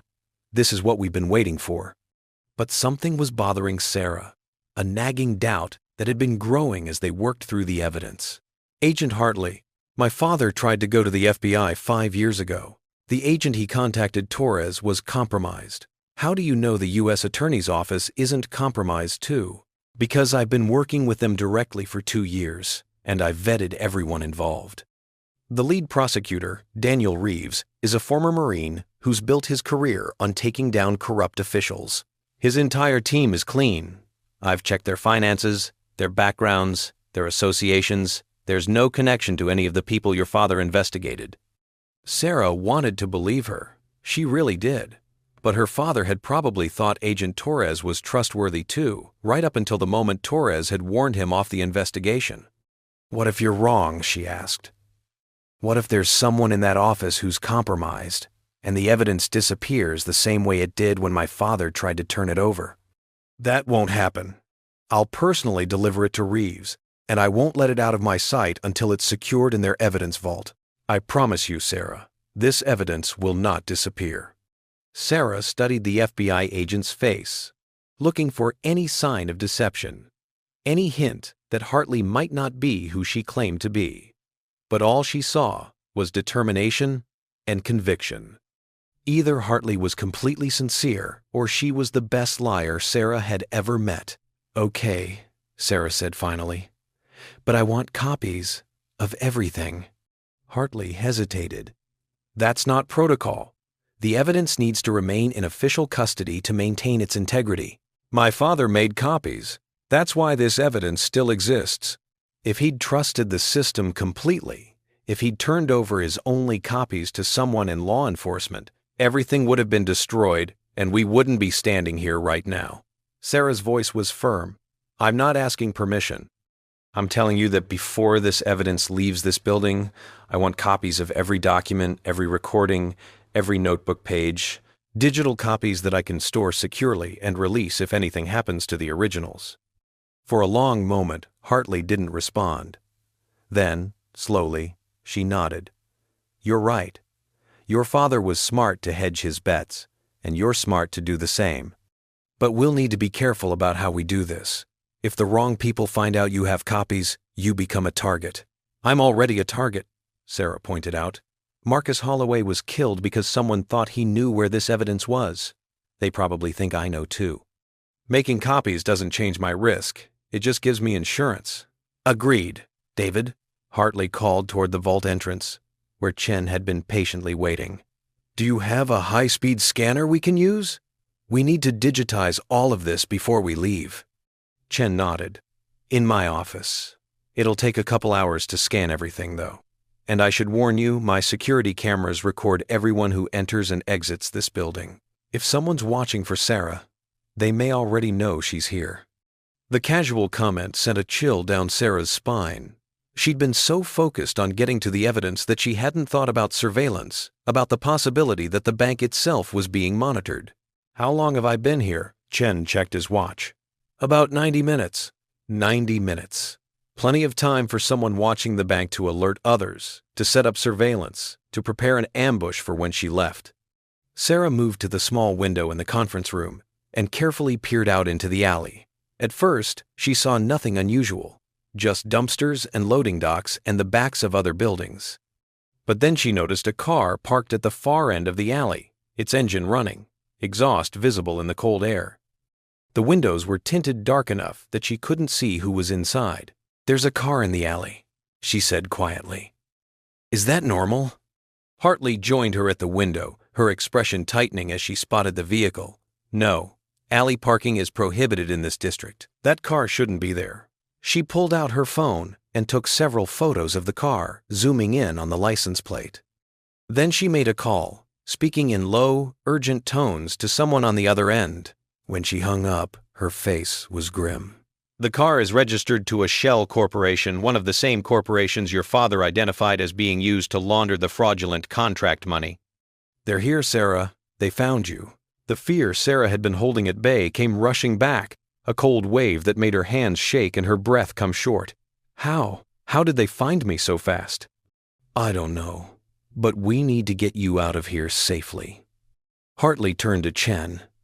"Is there another exit? Something that doesn't go through the main lobby or the alley? There's a service entrance in the basement that connects to the subway tunnels. The city built it years ago for secure transport of high-value items. We don't use it much anymore, but it's still accessible. Show us. Now." They moved quickly, Chen leading them through a series of corridors and down a flight of stairs to the basement. The evidence bag hung heavy on Hartley's shoulder, and Sarah clutched the leather briefcase she'd brought, empty now, but still serving as a prop to make her look like an ordinary bank customer if anyone was watching. The basement was cold and dimly lit, filled with old file boxes and obsolete equipment. Chen led them to a heavy metal door at the far end, covered with warning signs about unauthorized access. He produced a key from his ring and unlocked it, revealing a narrow tunnel that sloped downward into darkness. "This connects to the old subway maintenance tunnels," he explained. "Follow it for about 200 yards, and you'll come to a junction. Turn left, and you'll eventually reach the Lexington Avenue station. You can exit from there." "Thank you," Hartley said, "for everything you've done to protect this evidence, to help Sarah's father. You're a good man, David Chen." He gave a modest shrug. "I just did what I thought was right. Good luck to you both. Be safe." Hartley pulled out a small flashlight and started into the tunnel. Sarah followed, the door clanging shut behind them, the sound echoing in the confined space. The tunnel smelled of damp concrete and decades of accumulated grime. Water dripped somewhere in the darkness ahead, a steady, rhythmic sound that matched Sarah's pounding heartbeat. They walked in silence. Hartley's flashlight beamed their only illumination. The tunnel seemed to go on forever, sloping gradually downward, the air growing colder and damper the deeper they went. Sarah's mind raced, trying to process everything that had happened. Someone had been watching the bank. Someone had known she would go there, or had been monitoring all the banks in the city waiting for her to access her father's safety deposit box, which meant they had resources, organization, and reach. They weren't just worried about what Thomas Mercer had discovered. They were actively hunting anyone who might have access to his evidence. "How did they find me?" Sarah asked, her voice echoing strangely in the tunnel. "I ditched my phone, used cash, avoided cameras as much as possible. How did they know I'd be at that specific bank?" Hartley's stride faltered for just a moment, a tiny hesitation that Sarah might have missed if she hadn't been watching carefully. "I don't know. Maybe they've been monitoring all the banks in the city. Maybe they tracked you some other way." But something in her tone was off. Not quite lying, but not quite truthful either. Sarah felt a cold suspicion forming in her gut. "Agent Hartley, when did Eleanor Vance contact you? When did she tell you I was going to the bank?" "About an hour before I arrived." "Why? And who did you tell? Did you call your office? Report where you were going?" "Standard procedure is to inform my supervisor when I'm meeting with a witness in an active investigation." The cold suspicion crystallized into certainty. "You led them to me. You told someone at the FBI that I was at the bank. And they told the people who are trying to stop this investigation. Hartley stopped walking, turning to face Sarah in the narrow tunnel. In the harsh light of the flashlight, her face looked different, harder, more calculating. That's not what happened. Then explain how they knew where to find me.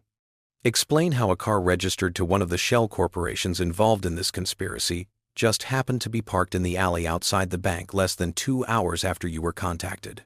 I can't explain it, but that doesn't mean I'm compromised. Doesn't it? Sarah took a step backward, suddenly aware of how isolated they were, how far from help. My father trusted Agent Torres, and Torres was working for the people he was investigating. Marcus Holloway died because someone in law enforcement told the wrong people what he was looking into. And now you show up with a convenient story about working with Eleanor Vance. And suddenly, the bad guys know exactly where I am. Sarah, you're being paranoid. My father taught me to be paranoid. It kept him alive for 9 months after they threatened him. It's kept me alive so far. And right now, my paranoia is telling me that I shouldn't be in a deserted tunnel with a federal agent I met less than 2 hours ago, carrying evidence that could send powerful people to prison. Hartley's expression hardened. You don't have the evidence, I do. She patted the bag on her shoulder. And you're going to come with me to the U.S. Attorney's office, where we're going to use this evidence to bring down everyone involved in this conspiracy. No, Sarah said. I'm not going anywhere with you until I know for certain you're not compromised. And how exactly do you propose to verify that? I'll figure it out. But first, I'm leaving. Sarah turned and started back the way they'd come, toward the bank and the basement, and hopefully a different exit. I can't let you do that, Hartley said. Sarah heard the threat in those words and started running. Behind her, Hartley's footsteps echoed in the tunnel, gaining speed. Sarah's flashlight, she didn't have one. She was running blind in the darkness, one hand trailing along the rough concrete wall to keep her oriented, her breath coming in ragged gasps. She heard rather than saw Hartley closing in behind her. Heard the other woman's controlled breathing, the measured stride of someone who ran regularly, who was in much better shape than a graphic designer who spent most of her day sitting at a computer. Sarah wasn't going to outrun her. She needed to outsmart her instead. She stopped abruptly, pressing herself flat against the tunnel wall. Hartley's footsteps continued for several more seconds before stopping as well. Silence fell, broken only by their breathing and the steady drip of water somewhere in the darkness. Sarah, this is foolish, Hartley called out. I'm not your enemy. I'm trying to help you. Sarah didn't respond. She edged along the wall, moving as quietly as possible, trying to put distance between herself and Hartley's voice. You can't get out of here without my help. These tunnels are a maze.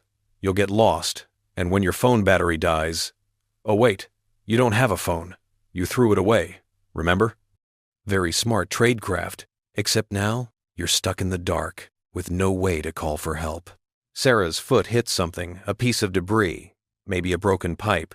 It clattered across the concrete floor, giving away her position. Immediately, Hartley's flashlight beam swung in her direction. There you are, Hartley said. And there was something in her voice now that sent ice through Sarah's veins. Not concern, not reassurance. Something colder and more calculating. Let's stop playing games. Give me the copies you made. I know you managed to photograph some of the documents while I was cataloging the USB drives, and come with me peacefully. Or don't, and this gets unpleasant for both of us. Sarah's mind raced. She had photographed several pages from the notebooks while Hartley had been focused on the digital files, using the camera on her laptop before she'd packed it away. Not everything, but enough to potentially verify the evidence if Hartley's copies somehow disappeared. But how had Hartley known? Had she been watching more carefully than Sarah realized? Or was there another explanation? You're not taking this evidence to the U.S. Attorney's office, Sarah said, the realization hitting her like a physical blow. You're taking it to the people my father was investigating. You're going to give them everything they need to know who the witnesses are, what specific evidence exists, so they can eliminate anyone who could testify against them. Hartley's silence was answer enough. Oh my God, Sarah whispered. You're one of them. You've been one of them all along. I prefer to think of myself as a realist, Hartley said, moving closer, the flashlight beam blinding Sarah. Your father was an idealist. He thought he could take down a network that's been operating successfully for over a decade, that has people in every branch of government, every law enforcement agency, every court. He thought justice mattered more than practicality. And look where it got him. It got him killed by people like you. No, he's not dead, Sarah. That's the funny part. Your father is alive. The world seemed to tilt beneath Sarah's feet. What? He's alive. Living under a new name in Montana, working as an accountant for a small firm, probably miserable and guilty, but breathing. We gave him the option: disappear completely, never contact his family again, and we'd let him live. He took it. Smart man in the end. Sarah's thoughts fragmented, unable to process this information. Her father was alive? Had been alive this whole time, while her mother drank herself to death, while Sarah struggled through college and grief and anger. You're lying, she said. But her voice shook with uncertainty. I'm really not. Why do you think the threat worked? Why do you think he just vanished without a trace? Because we proved to him that we could make people disappear permanently or temporarily. We showed him what happens to idealists who put justice above family. And he made his choice. He chose you and your mother over his crusade. I respect that, actually. It shows he had his priorities straight. Where is he? Does it matter? Even if I told you, which I won't, you couldn't go to him. The moment you make contact, the moment he's exposed as still being alive, the deal is void. He dies, you die, and everyone he ever cared about dies. That's how this works, Sarah. That's how we maintain order. The enormity of the betrayal was crushing.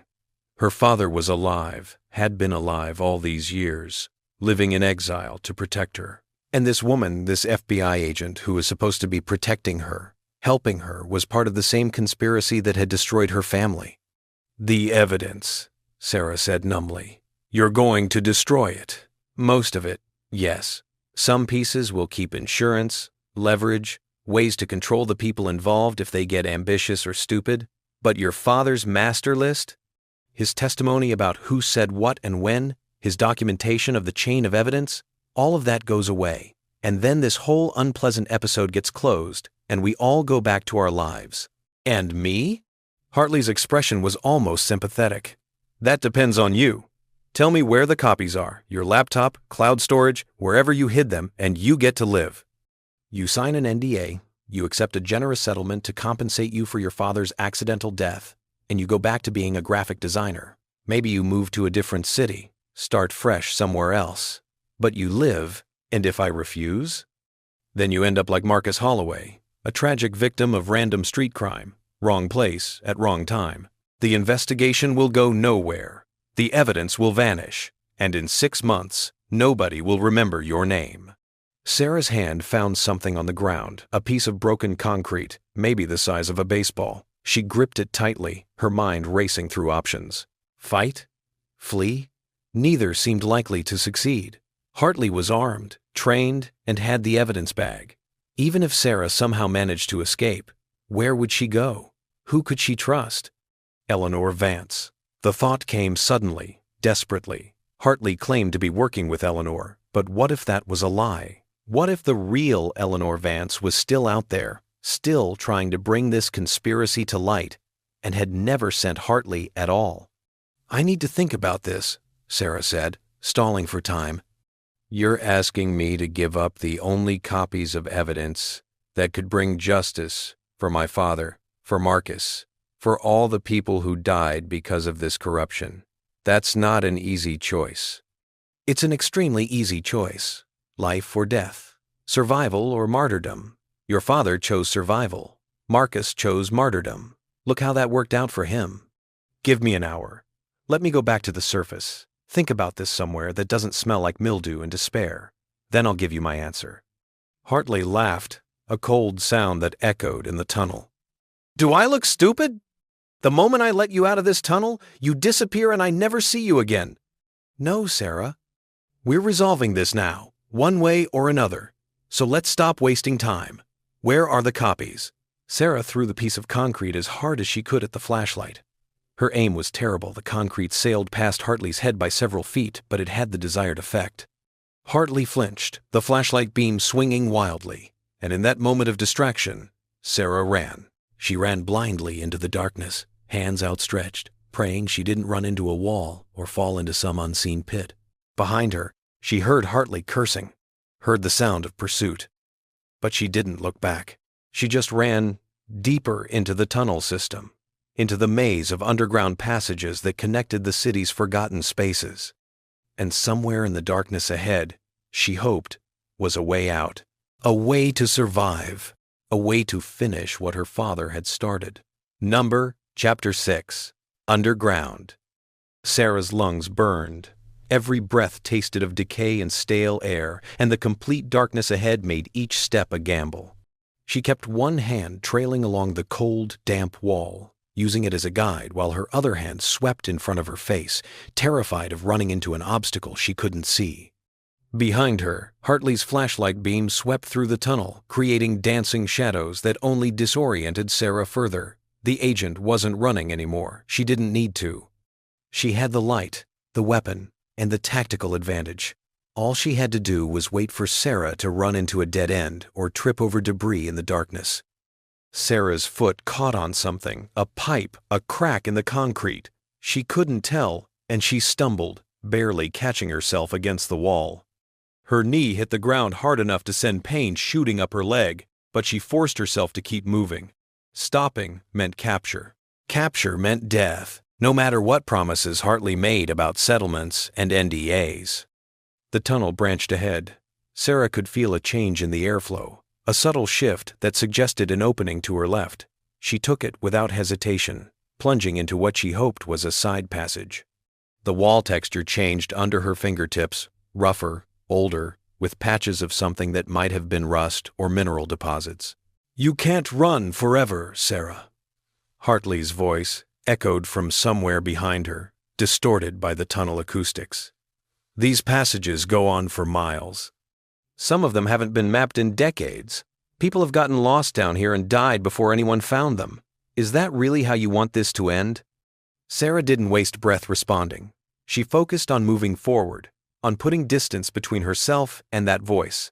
Her eyes had adjusted somewhat to the darkness, not enough to see clearly, but enough to distinguish between absolute blackness and the slightly lighter patches where the tunnel opened up or where some distant light source filtered down from the surface. She came to another junction, this one more complex. Multiple passages branched off in different directions, and she could hear the sound of running water coming from somewhere nearby. A subway tunnel? A sewer line? The old aqueduct system that used to supply the city? She had no idea, and no time to figure it out. Sarah chose the passage that seemed to slope upward, gambling that up meant closer to the surface, closer to escape. The floor here was wet, slick with something she tried not to think about too carefully. Her shoes squelched with each step, and she had to slow down to avoid slipping. The passage narrowed, forcing her to turn sideways in places where decades of accumulated grime had reduced the clearance. She scraped her shoulder against rough brick, felt her jacket tear on some protruding piece of metal. Behind her, she could no longer hear Hartley's voice or see the flashlight beam. Either she'd gained significant distance, or the agent had taken a different path through the junction. Sarah allowed herself a moment to stop, to catch her breath, and take stock of her situation. She was lost in a maze of abandoned tunnels beneath New York City, being hunted by a corrupt FBI agent with no phone, no light, and no idea which direction led to safety. Her father's evidence was gone, in Hartley's possession, soon to be destroyed or used to eliminate anyone connected to the original investigation. And her father was alive. That revelation still hadn't fully processed. For 5 years, she'd mourned him, hated him, struggled with the complicated grief of losing a parent who had seemingly chosen to abandon his family. And now she knew the truth. He'd sacrificed everything to keep her and her mother safe. He was living in exile, probably tormented by guilt, forbidden from ever contacting the people he loved. The injustice of it made her want to scream. but screaming would give away her position, so she swallowed the rage and grief and fear and forced herself to think. She still had the photographs she'd taken of her father's notebooks. Not everything. She'd only managed to capture about 15 pages before Hartley had finished cataloging the USB drives, but enough to potentially corroborate the evidence. The photos were stored on her laptop, which was in her briefcase, which was gone. She'd dropped it when she'd run from Hartley. It was probably still sitting in the tunnel where the confrontation had happened, and there was no way she could go back for it now. Unless… Sarah's hand went to her jacket pocket, finding the shape of a small rectangular object, her backup hard drive. She'd slipped it into her pocket at the bank, a moment of paranoia-driven insurance when Hartley hadn't been looking. The drive was encrypted, with copies of not just the notebook photos, but also her entire life's digital existence, work files, personal photos, documents, everything she might need if she had to disappear. It wasn't much. 15 pages of handwritten notes versus dozens of folders and recordings and meticulously documented evidence, but it was something.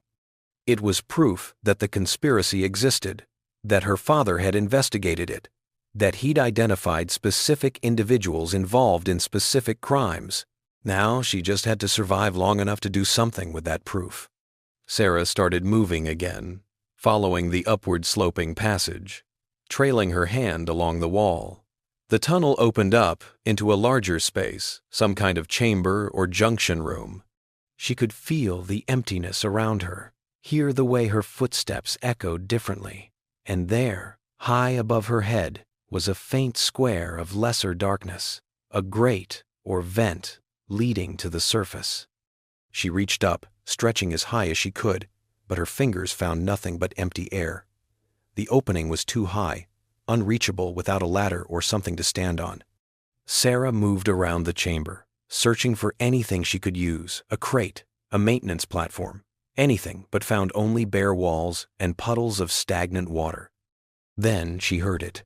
Footsteps, not behind her, but ahead, coming from one of the other passages that fed into this chamber. Multiple sets of footsteps, and voices speaking in low, urgent tones. Sarah froze, pressing herself against the wall, trying to become invisible in the darkness. The footsteps grew louder, and with them came the glow of flashlights, at least 3 of them, sweeping methodically through the chamber. FBI said she came down here, a man's voice said. She's gotta be close. Woman like that, civilian, she's not going to know how to navigate these tunnels. Yeah, well, neither do I, another voice complained. This place is a fucking maze. We could walk right past her and never know it. That's why we've got thermal imaging. She shows up hot against the cold concrete. Can't hide from that. Sarah's blood went cold. Thermal imaging. They would see her body heat, see her cowering against the wall like a trapped animal. She had seconds, maybe, before they swept their equipment in her direction and spotted her. She moved, as quietly as she could, toward the passage she'd come from. But her foot splashed in a puddle, the sound echoing through the chamber like a gunshot. There! One of the voices shouted. Northeast corner! Moving fast! Flashlight beams converged on her position, and Sarah ran. She plunged back into the narrow passage, no longer caring about stealth, focused only on speed and distance. Behind her, she heard the men giving chase, their footsteps heavy and purposeful. She's heading toward the old subway line, someone shouted. Cut her off at the junction. Sarah had no idea what that meant, but it couldn't be good. She pushed herself harder, her legs screaming with effort, her lungs burning. The passage began to slope downward again, and she realized with growing horror that she'd gotten turned around. She wasn't heading toward the surface, she was going deeper into the underground labyrinth. But there was no time to reverse course. The men were too close, their lights illuminating the passage behind her. She could see their shadows now, grotesque and distorted on the tunnel walls. The passage opened up, and suddenly Sarah was running along a narrow ledge beside what had once been subway tracks. The tracks themselves were rusted and broken, partially submerged in water that reflected the flashlight beams in dizzying patterns. This must be one of the abandoned stations, part of the old city transit system that had been decommissioned decades ago. Sarah jumped down onto the tracks and started running along them, splashing through the shallow water. The station platform was visible ahead, a long concrete structure covered in graffiti and decay. If she could reach it, maybe she could find a stairway up to street level, or at least a place to hide. She heard a sharp crack, and something pinged off the metal tracks near her feet. They were shooting at her. Actually shooting. With bullets. In an enclosed underground space where ricochets could come from any direction. Sarah dove behind an old concrete support column as more shots rang out. Chips of concrete exploded near her head, and she felt a sharp pain in her cheek where a fragment had cut her. She pressed herself flat against the column, trying to make herself as small a target as possible. "Cease fire!" someone shouted. "You'll hit the gas lines, you idiots. We need to take her alive anyway. The FBI agent wants to know where the copies are before we clean this up." Of course. Hartley had sent these men, had told them to capture Sarah and extract information about the photos she'd taken. And once they had that information, once they'd destroyed the last remaining evidence of her father's investigation, Sarah would be killed and her body would disappear into these tunnels, never to be found. She couldn't let that happen. Couldn't let her father's sacrifice be for nothing. Couldn't let Marcus Holloway's death be meaningless. Sarah looked around desperately for options. The platform was still 30 feet away with no cover between her current position and that destination. Behind her, the men were advancing, moving more cautiously now, but still closing the distance. She could hear them coordinating, spreading out to surround her position. Then she saw it. An old maintenance access door, partially hidden behind a pile of debris. The door was rusted and probably locked, but it was something. A possible escape route. If she could reach it. She waited until the flashlight beams were pointing in a different direction, then sprinted from behind the column toward the door. Her feet splashed in the water, giving away her position immediately. But she didn't stop. She hit the door at full speed, shoulder first, praying it would give way. It didn't. The door was locked, solid, unmoved by her impact. Pain radiated through her shoulder, and she bounced off the metal surface, nearly falling into the water. "Got her!" one of the men shouted. "Northwest side, by the maintenance access." Flashlight beams converged on her position. Sarah grabbed the door handle and pulled with all her strength, more out of desperation than any real hope it would open. The handle broke off in her hand, rusted metal crumbling like chalk. But behind it was an opening, not a lock, but a place where the mechanism had rusted away entirely. She jammed her fingers into the gap and pulled. The door groaned, shifted slightly, stuck on its corroded hinges. Behind her, she could hear the men getting closer, could see their shadows growing larger on the tunnel walls. With a final desperate heave, Sarah ripped the door open. It came away from the frame with a screech of tortured metal, and she threw herself through the opening into the darkness beyond. She was in some kind of utility corridor, narrower than the passages she'd been running through before. Pipes lined the walls, some dripping water, others humming with what might have been electrical current. She ran forward blindly, hands outstretched, praying she didn't hit anything fatal. Behind her, she heard the men trying to follow, cursing as they struggled with the narrow opening. They were bigger than her, broader in the shoulders, and the passage that had barely fit Sarah was proving difficult for them to navigate. "She's in the utility corridor," someone reported via radio. "Heading east. Can we cut her off from the other side?" Sarah didn't hear the response, but she knew what it meant. They were coordinating, surrounding her, cutting off escape routes. She was being herded like an animal into a trap. The corridor ended abruptly at a junction with 3 more passages branching off. Sarah chose the middle one at random and kept running. Her body was beyond exhausted now, operating on pure adrenaline and terror. Her legs felt like rubber. Her vision was starting to blur from oxygen deprivation, and she knew she couldn't maintain this pace much longer. The passage began to climb, stairs appearing under her feet. She grabbed a handrail and pulled herself up, taking the steps 2 at a time. The air was getting fresher, less stale. She had to be getting close to the surface. At the top of the stairs was another door, this one newer, with a modern lock and a sign warning about authorized access only. Sarah threw herself against it, shoulder first, and miraculously, it gave way. The lock had been broken already, probably by urban explorers or homeless people seeking shelter.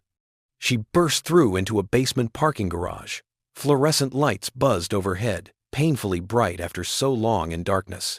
Rows of cars sat silent in numbered spaces, and Sarah could see ramps leading up towards street level. She ran for the nearest ramp, her footsteps echoing on the concrete. Behind her, she heard the door crash open again as her pursuers emerged from the utility corridor. But they hesitated. They were armed, chasing someone through a public parking garage. Even with Hartley's FBI credentials, even with their connections to powerful people, this was dangerous territory. Witnesses could be anywhere. Security cameras were certainly recording. Sarah hit the ramp at full speed and kept going up. 1 level, 2 levels, 3. She could see daylight now, filtering in from the street entrance. Almost there, almost free. She burst out onto the street, into the gray afternoon light of a winter day in New York. The sudden sensory overload, noise, light, movement, people, was overwhelming after the claustrophobic darkness of the tunnels. Sarah blinked, trying to orient herself, to figure out where she was. The street signs told her she was on Lexington Avenue, somewhere in the 50s. The parking garage she'd emerged from was part of a large office building, and the sidewalks were crowded with people going about their business, completely unaware of the chase that had just concluded beneath their feet. Sarah forced herself to walk normally, to blend in with the crowd, despite her disheveled appearance and the cut on her cheek. She needed to disappear, to get somewhere safe before Hartley's people found her again. But where? She had no phone, minimal cash, and she couldn't go home. They'd be watching her apartment. She walked south, keeping her head down, trying to think. Eleanor Vance. She needed to find Eleanor Vance, the real Eleanor Vance, and find out if the woman had actually contacted Hartley or if that had been a lie. But how could she locate Eleanor without a phone or internet access? Then she remembered. The library.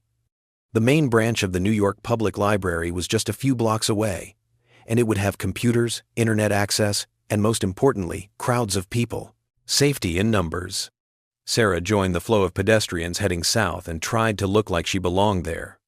Behind her, somewhere in the city's underground maze, Hartley and her team were probably still searching. But for the moment, Sarah was free. Free, but not safe. Free, but not finished. She still had the encrypted hard drive in her pocket, still had the photos of her father's notebooks, still had knowledge that dangerous people wanted to suppress. And somewhere in Montana, her father was alive, living under a false name, thinking his daughter was safe because he'd sacrificed everything to protect her. He'd been wrong about that. Sarah wasn't safe. But maybe, just maybe, she could finish what he'd started. Maybe she could bring down the conspiracy that had destroyed her family and killed good people like Marcus Holloway. She reached the library and climbed the iconic stone steps, passing between the famous lion statues. Inside, the main reading room was filled with tourists and students and researchers, all absorbed in their own pursuits. Sarah found a computer station in a quiet corner and sat down, her hands still shaking from adrenaline and fear. She logged into a secure email account she'd created years ago but rarely used and started typing. Not to Eleanor Vance, not yet, not until she'd verified that the woman was real and trustworthy. But to someone else. Someone her father had mentioned in his notebooks as a possible ally. Someone who might be willing to help her finish this fight. The email was brief, encrypted, and sent with a prayer that it would reach the right person before Hartley found her again. Then Sarah cleared the browser history, logged out, and disappeared back into the crowded anonymity of the city. She was alone, exhausted, and hunted. But she was also angry, determined, and armed with the truth. And sometimes, that was enough. Sarah walked out of the library and into the cold December afternoon, ready for whatever came next. The conspiracy that had taken her father from her, that had killed Marcus Holloway, that had corrupted the institutions meant to protect people, it was powerful, well-connected, and ruthless. But it had made one critical mistake. It had underestimated Sarah Mercer, and now she was going to make them pay for that mistake, whatever it took, whatever the cost. The game was far from over. In fact, It had only just begun. Sarah spent the night in a 24-hour diner in Queens, nursing cups of coffee and trying to stay awake. Sleep was dangerous. Sleep meant vulnerability, meant someone could walk up to her booth and put a gun to her head before she even knew they were there. So she drank terrible coffee and picked at a plate of eggs she didn't want and watched the door. The other patrons were the usual late-night crowd cab drivers grabbing a meal between fares, nurses coming off shift, insomniacs and drifters, and people with nowhere else to go. The waitress, a tired-looking woman in her 50s, refilled Sarah's cup without comment every hour. If she noticed the cut on Sarah's cheek or the dirt on her clothes, she didn't mention it. Around 3 in the morning, Sarah's exhaustion nearly won. Her eyes closed involuntarily, her head nodding forward, and she jerked awake with her heart pounding. The diner looked the same fluorescent lights, same cooking smells, same soft murmur of conversation. But the sense of danger remained, a constant weight pressing down on her. She couldn't keep this up. Eventually, she would collapse, and when she did, she'd be helpless. She needed help, needed allies, needed someone who could be trusted. The email she'd sent from the library had been to a journalist named Rebecca Chen, no relation to David Chen, as far as Sarah knew. Rebecca had written several investigative pieces about government corruption, and her father's notebooks had mentioned her as someone who'd been asking questions about the bridge collapse and the suspicious contracts. He'd considered reaching out to her, but had decided against it, worried that involving a reporter would put her in danger. Now, Sarah didn't have the luxury of protecting people from danger. Everyone was already in danger. The only question was whether they'd choose to fight back or let the corruption continue unchecked. She checked her secure email again on her phone. No, wait, she didn't have a phone anymore. She'd thrown it away yesterday, a lifetime ago, before meeting Hartley at the bank, before learning her father was alive, before being hunted through abandoned tunnels by armed men with thermal imaging equipment. Sarah pulled out a few bills. She was down to about $40 in cash now and left them on the table as payment and tip. The waitress nodded her thanks, still not asking questions. Sarah wondered how many people came through here with cuts and bruises and haunted eyes, how many stories of desperation and survival these walls had witnessed. Outside, the December night was brutally cold. Sarah's jacket was torn and damp from the tunnels, and she had no hat or gloves. She walked quickly, partly to generate warmth, partly because staying in one place too long felt suicidal. She found an internet cafe that opened early, one of the few still operating in an age when everyone had smartphones and personal computers. The place smelled like energy drinks and instant ramen, and the handful of customers were absorbed in gaming sessions or video chats with people on the other side of the world. Sarah paid cash for an hour of computer time and logged into her secure email account. There was one new message, sent at 2:47 a.m. I've been hoping someone would contact me about Thomas Mercer's investigation.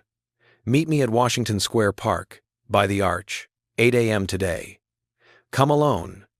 I'll be wearing a red scarf. If you're being followed or if this is a trap, just walk past and we'll try again another time. R.C. Sarah checked the timestamp.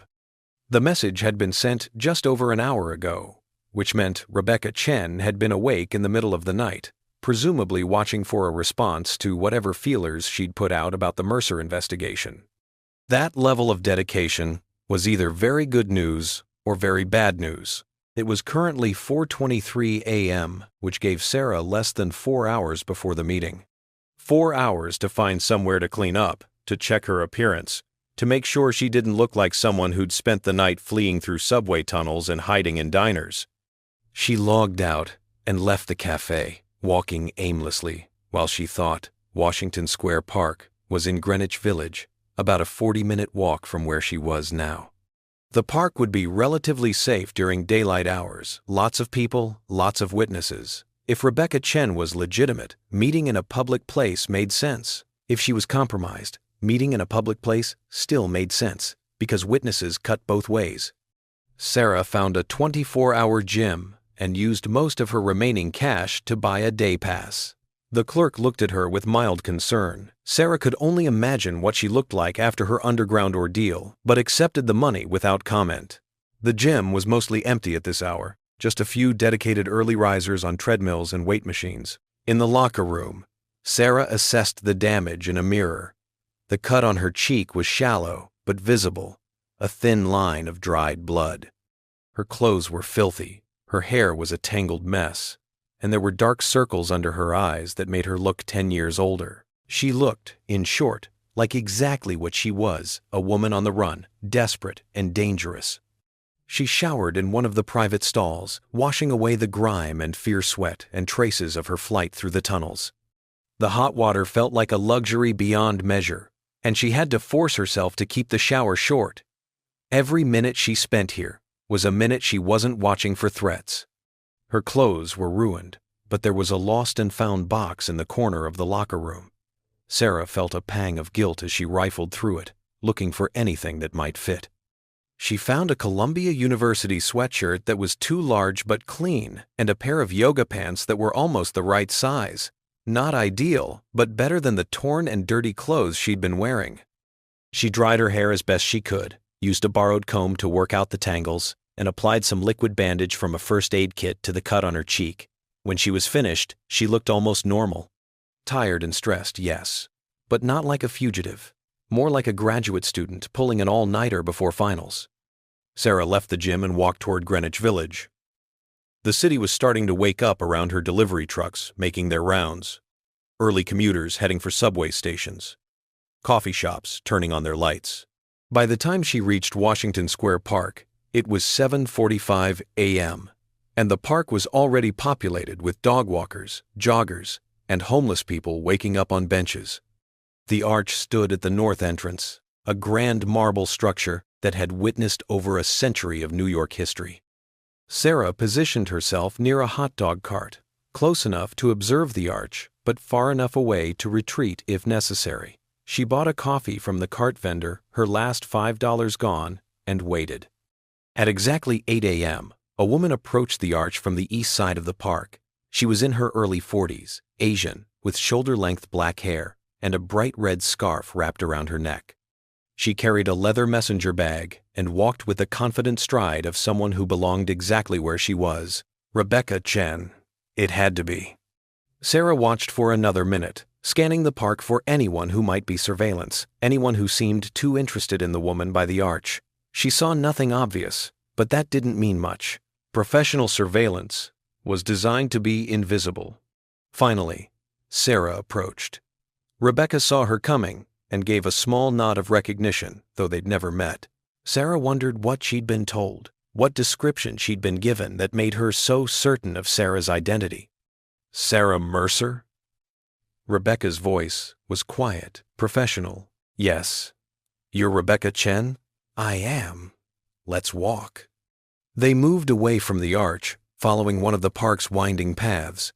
Rebecca set a casual pace, and to any observer they would have looked like two friends out for a morning stroll. I need to verify some things first, Rebecca said. If that's okay with you, I've been burned before by people pretending to be sources, and given the sensitivity of what we're discussing, I need to be careful. I understand. What do you need to know? Your father worked for the city comptroller's office. What was his employee ID number? Sarah blinked. She had no idea what her father's employee ID number had been. I don't know. He never told me that. Fair enough. Different question. What was the name of the elementary school you attended? P.S. 234 inches, Tribeca. And the name of your third-grade teacher? Mrs. Kelleher. She had red hair and always smelled like peppermint because she was trying to quit smoking. Rebecca's expression softened slightly. Okay. I believe you're who you say you are. Those details match what I was able to verify through public records and social media. Now, why are you contacting me? And why now, 5 years after your father disappeared? Sarah took a breath and made a decision. She was going to trust this woman. Maybe it was desperation. Maybe it was instinct. But she needed an ally, and Rebecca Chen was her best option. Because my father left behind evidence. a complete documentation of a corruption network that spans multiple city agencies and law enforcement organizations. And yesterday, I recovered that evidence from a safety deposit box, only to have it stolen by a corrupt FBI agent who's part of the conspiracy he was investigating. Rebecca stopped walking. That's a hell of a claim. Can you prove any of it? I have photos. Not of everything the FBI agent took the originals before I could document them all, but of some of my father's notebooks. 15 pages detailing his investigation, naming names, describing crimes. Sarah patted her jacket pocket where the encrypted hard drive rested. And I have testimony.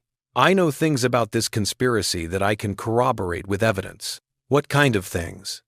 I know that a man named Vincent Calabrese ran a network of shell corporations that received fraudulent payments for work that was never performed on the Riverside Bridge renovation. I know that the bridge collapse that killed 4 people was caused by this fraud. I know that FBI agent William Torres warned my father off the investigation and was compromised. And I know that FBI agent Janet Hartley is currently working to destroy evidence and eliminate anyone who knows about the conspiracy. Rebecca was silent for a long moment, processing this information. Agent Hartley, I know that name. She's been involved in several high-profile corruption cases. Has a reputation for being relentless and ethical. That's her cover. In reality, she's protecting the network. Yesterday, she told me my father is still alive, living in Montana under a new name, in exile, because he chose protecting his family over pursuing justice. Jesus Christ. Rebecca started walking again, faster now, agitated. If this is true, if even half of this is true, it's the biggest corruption scandal in the city's history. We're talking about RICO charges, conspiracy to commit murder, fraud in the hundreds of millions of dollars. It's all true. I have proof. Show me. They found a bench in a quiet corner of the park. Sarah pulled out the encrypted hard drive and her laptop. Wait, no, she didn't have her laptop. Hartley's men had it, or it was still sitting in the tunnel where she dropped it. I need to use your computer, Sarah said. Mine was lost during the chase yesterday. Rebecca pulled out a laptop from her messenger bag and handed it over without hesitation. Sarah connected the hard drive, entered the decryption password, and pulled up the photographs she'd taken of her father's notebooks. Rebecca read them in silence, her expression growing darker with each page. When she finished, she sat back and stared at nothing for a long moment. This is incredible, she said finally, and incredibly dangerous. Sarah, do you understand what you're sitting on here? These aren't just accusations, this is documentation. Your father created a roadmap for prosecution. If this gets into the right hands, it could bring down dozens of people. That's what I want. Justice for my father, for Marcus Holloway, for everyone who's been hurt by this corruption. Marcus Holloway, the investigator who was killed 2 days ago, he was helping me. He was tracking down Eleanor Vance, a woman who was supposed to be coordinating with my father, and someone killed him for it. Rebecca's fingers were already flying over her phone, typing notes. I need to verify all of this. I need to cross-reference these names against public records, financial disclosures, court documents. I need to interview sources, confirm the shell corporations, trace the money flows. This is going to take time. How much time? Days, maybe a week. This kind of investigation. I don't have a week. Hartley knows I have copies. She's hunting me. The men who chased me through the tunnels yesterday, they'll keep looking. And eventually, they'll find me. Rebecca looked at her seriously. Then we need to get you somewhere safe. I have contacts, people who specialize in protecting sources. We can. No safe houses, no protective custody. Everyone who's tried to protect me or help me has either been compromised or killed. I'm not putting my safety in anyone else's hands. So what do you want from me? I want you to publish the story. Not in a week, not after you've verified everything, but now, today. Put it out there so the evidence can't be buried, so if something happens to me, the truth is already public. Rebecca shook her head. I can't do that. My editor would never approve a story based solely on 15 pages of handwritten notes and your testimony. We need corroboration, verification, on-the-record sources. That's basic journalism ethics. Ethics. Sarah's voice rose, and she forced herself to lower it, conscious of the other people in the park. 4 people died when that bridge collapsed. Marcus Holloway was murdered. My father has been living in exile for 5 years. And you're worried about journalism ethics? I'm worried about publishing unverified allegations that could destroy innocent people's reputations and get us sued for libel. Yes, even in these circumstances, ethics matter. They matter precisely because the stakes are so high. Sarah wanted to argue, wanted to scream that time was running out and ethics were a luxury she couldn't afford.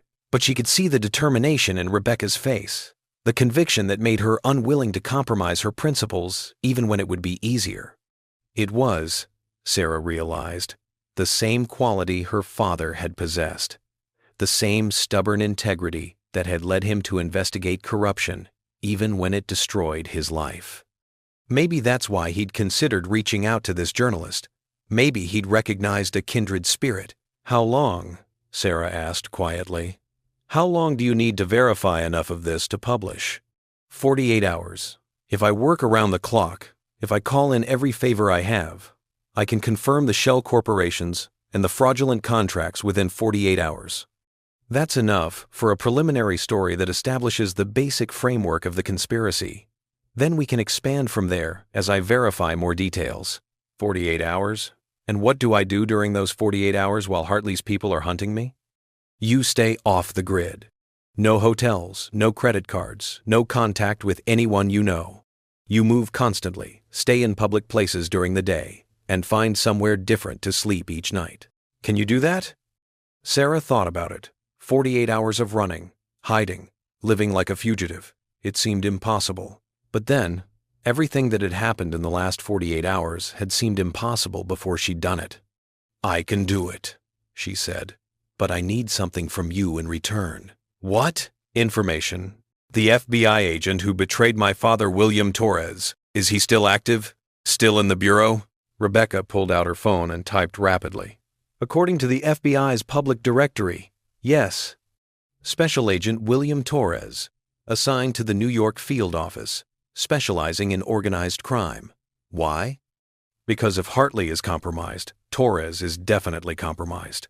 And if they're both part of the conspiracy, there may be others. I need to know who I can trust and who I can't. I'll make some calls. I have sources in the bureau, people who might be willing to talk off the record about Torres and Hartley. But Sarah, you need to be careful.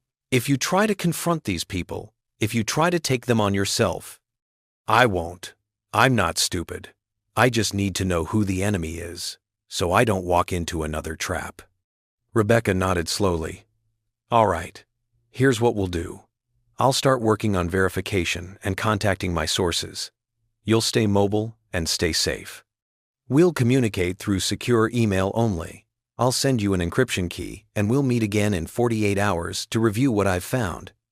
If I have enough for a story, we publish. If not, we reassess. And if something happens to me before then I publish what I have. Ethics be damned. I'll include your testimony, these notebook pages, everything. It won't be enough to convict anyone, but it'll be enough to start a serious investigation. Deal? Sarah extended her hand. Deal. They shook on it. 2 women in a park, forging an alliance against forces that had already destroyed lives and would destroy more if given the chance. Rebecca pulled out a business card and scribbled something on the back. This is the email address for secure communication. Memorize it, then destroy the card. Don't write it down anywhere. And Sarah, be careful. These people have already shown they're willing to kill to protect their secrets. Don't give them an opportunity. I'll try not to. They separated, walking in different directions. Sarah headed south, toward the subway station, with no particular destination in mind. Just movement, just distance, just survival for 48 more hours. She could do this. She had to do this. For her father, for Marcus, for everyone who had been victimized by the corruption that infected the city like cancer. Sarah descended into the subway, bought a Metro card with borrowed cash from a sympathetic stranger, and boarded a train heading downtown. She had no idea where she was going, and that was probably safer. Can't be found if you don't know where you're going yourself. The train rattled through the darkness, and Sarah watched her reflection in the window, a woman alone, exhausted, hunted, but not beaten. Not yet. Not ever. If she had anything to say about it. The 48 hours felt like 48 days. Sarah moved through the city like a ghost, never staying in one place for more than an hour, never following a predictable pattern. She learned the rhythms of public spaces, which libraries opened earliest, which coffee shops had the most distracted staff, which subway stations had the best sight lines for spotting surveillance. She slept in increments, 20 minutes on a subway train, another 20 on a bench in Grand Central Terminal, surrounded by commuters, an hour in the back of a 24-hour laundromat, slumped in a plastic chair while washers hummed around her. Sleep was a luxury and a necessity, dangerous but unavoidable. Money became a critical problem almost immediately. Sarah's $40 from the diner had evaporated on Metro cards, coffee, and minimal food. By the end of the first day, she was broke. She couldn't use ATMs, they had cameras, and withdrawing cash would create a digital trail leading straight to her location. She couldn't use credit cards for the same reason. So she begged. It was humiliating and necessary. She stood outside Penn Station with an empty coffee cup and a cardboard sign that said, "Hungry, anything helps." People mostly ignored her, their eyes sliding past as if she were invisible. But enough people contributed spare change that she collected $23 over the course of 3 hours. It was enough for food, enough to keep moving. On the second day, exhaustion began catching up with her in dangerous ways. She nearly walked into traffic crossing an intersection, her brain too foggy to process the "don't walk" signal. A stranger grabbed her arm and yanked her back onto the curb just before a taxi would have hit her. "You okay?" the stranger asked a middle-aged man in a business suit, looking concerned. "Fine," Sarah mumbled. "Just tired. Thank you." She walked away before he could ask more questions, her heart pounding. That had been close. Too close. Her body was reaching its limits, and when exhaustion finally won, she wouldn't just be vulnerable, she'd be helpless. She checked her secure email every few hours from different public computers, but there was nothing from Rebecca. Either the journalist was still working on verification, or something had gone wrong. Sarah tried not to think about the second possibility. On the morning of the third day, 47 hours after their meeting in Washington Square Park, Sarah's luck ran out. She was in a Starbucks in Midtown, nursing a cup of coffee she'd bought with her last few dollars, when she noticed the man. He was sitting 3 tables away, supposedly reading a newspaper, but his eyes kept flicking in her direction. Subtle, professional, but Sarah had become hypervigilant after 2 days of running. She stood up casually, as if heading to the restroom, and walked toward the back of the coffee shop. The man didn't follow immediately, but she saw him fold his newspaper and check his phone, calling for backup, probably. Sarah slipped out the back exit into an alley, then started walking fast toward the nearest subway station. Behind her, she heard the coffee shop door open, heard footsteps accelerating to match her pace. She ran. The subway station was 2 blocks away. Sarah sprinted down the sidewalk, dodging pedestrians, her tired legs screaming in protest. Behind her, multiple sets of footsteps now. They'd had people positioned around the coffee shop, waiting for her to emerge. She hit the subway entrance at full speed and vaulted the turnstile, ignoring the shouts of the MTA employee. A downtown train was pulling into the station. Sarah threw herself through the closing doors just as the man from the coffee shop reached the platform. Their eyes met for a brief second before the train pulled away.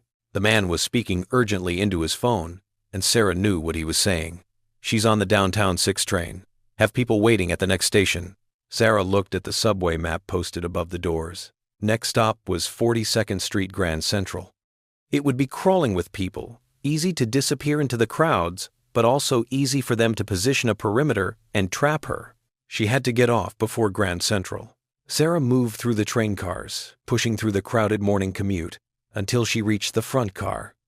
When the train slowed for the next station, she pressed herself against the window, watching the platform appear. And there they were, 4 people standing at strategic positions on the platform, eyes scanning the train cars, clearly waiting for her. She recognized one of them, a man who'd been chasing her through the tunnels 2 days ago. The train doors opened. Sarah stayed put, watching through the window as the four people boarded different cars, moving with practiced efficiency. They were going to search the train, car by car, until they found her. Sarah waited until the doors were about to close, then threw herself out onto the platform at the last possible second. Behind her, she heard shouts, heard the people trying to get back off the train, but the doors had already closed and the train was moving. She sprinted for the stairs, taking them two at a time, emerging onto 42nd Street near Grand Central. The massive terminal building loomed ahead, its Beaux-Arts facade familiar and somehow comforting. Sarah had come here often as a child, meeting her father after work, getting ice cream in the food court. She pushed through the crowds into the main concourse, that vast space with its famous astronomical ceiling. Hundreds of people moved through the terminal, arriving and departing, meeting and separating. Sarah let herself be absorbed into the flow of humanity, just another commuter in the endless tide. But she couldn't stay here. They'd have people at all the exits within minutes. She needed a better plan. The thought came suddenly. The Whispering Gallery. A famous acoustic quirk of Grand Central's architecture, you could whisper into one corner and be heard clearly in the opposite corner, 40 feet away. Sarah's father had shown it to her when she was 8, had whispered "I love you" from across the room, and watched her face light up with wonder. The Whispering Gallery was in a corridor near the Oyster Bar restaurant. Sarah made her way there, moving with the crowd, constantly checking for surveillance. The corridor was less crowded than the main concourse, and she positioned herself in one of the corners where the acoustic effect worked. She needed to contact Rebecca, needed to find out if the journalist had anything publishable yet, because Sarah's ability to keep running was reaching its end. But she had no phone, no computer readily accessible, and going to an internet cafe would take time she didn't have. Then she saw him. A young man, maybe 25, standing in the opposite corner of the Whispering Gallery, clearly demonstrating the acoustic effect to his girlfriend. He was holding a smartphone, probably to record the phenomenon. Sarah made a decision. She walked over to the couple, putting on her most apologetic smile, despite her exhaustion and desperation. "Excuse me, I'm so sorry to bother you, but I have an emergency and my phone is dead. Could I possibly borrow yours for 2 minutes to send a quick email? It's literally life or death." The young man looked uncertain, but his girlfriend, a kind-faced woman with red hair, nodded. "Of course. Are you okay? You look." "I'm fine. Thank you so much." Sarah took the phone with trembling hands and pulled up the email app.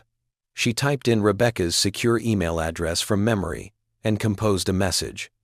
"Need to publish now. They found me. Grand Central Terminal. Can't run anymore. If you have anything at all, put it out there. Please. SM." She hit send and handed the phone back. "Thank you. You probably saved my life." Before they could respond or ask questions, Sarah walked away, moving quickly back toward the main concourse. She had maybe 10 minutes before Hartley's people had enough bodies in position to start a systematic search of the terminal. She needed to disappear, really disappear, in a way they couldn't track. The Metro North trains. Sarah headed for the departures board, scanning the schedule. A train to New Haven was leaving in 4 minutes from track 29. She didn't have money for a ticket, but she'd worry about that later. Right now, she just needed to be on that train when it left. Sarah joined the stream of commuters heading for track 29, trying to blend in, trying to look normal. At the platform entrance, she hesitated. There would be ticket checkers on the train, and she couldn't pay the fare, but staying in Grand Central was suicide. She boarded the last car and found a seat near the bathroom. When the conductor came through checking tickets, she'd hide in the bathroom and hope he didn't check twice. It was a terrible plan, but it was all she had. The train started moving, pulling out of Grand Central, and Sarah felt a brief moment of relief. She'd escaped again, barely, desperately, but she'd escaped. Her phone, no, the borrowed phone was gone. She had no way to check if Rebecca had responded to her email. No way to know if the journalist was preparing to publish or if Sarah's desperate message had been ignored. The train picked up speed, leaving the city behind, heading north into Westchester County. Through the window, Sarah watched the urban landscape give way to suburbs, then to the first hints of countryside. Trees and hills and houses with yards, a world removed from the claustrophobic danger of the city. The conductor entered her car. Sarah stood up and headed for the bathroom, locking the door behind her. She heard him checking tickets, heard his footsteps approaching. He tried the bathroom door, found it locked, moved on. Sarah waited 5 minutes, then emerged. The conductor was gone, had moved to the next car. She returned to her seat and slumped against the window, exhaustion finally overwhelming her adrenaline. She must have dozed off, because the next thing she knew, someone was shaking her shoulder. Sarah jerked awake, her hand instinctively going to her pocket, where the encrypted hard drive rested the last piece of evidence she still possessed. But it wasn't Hartley or one of her people. It was the conductor, looking at her with a mixture of concern and annoyance. "Miss, I need to see your ticket. I don't have one. I'm sorry. I was running from someone, and I just got on the train, and I don't have money for a ticket." The conductor's expression softened slightly. "Are you in some kind of trouble? Should I call the police?" "No police. Please. I just need to get away from the city. I'll pay the fare later, I promise. Okay. Calm down." He looked around the car, which was mostly empty now that they were well outside the city. "I'm going to have to ask you to get off at the next stop. That's the policy. But I won't call the police if you go quietly." Sarah nodded, too tired to argue. "Where's the next stop?" "White Plains." "About 5 minutes." 5 minutes.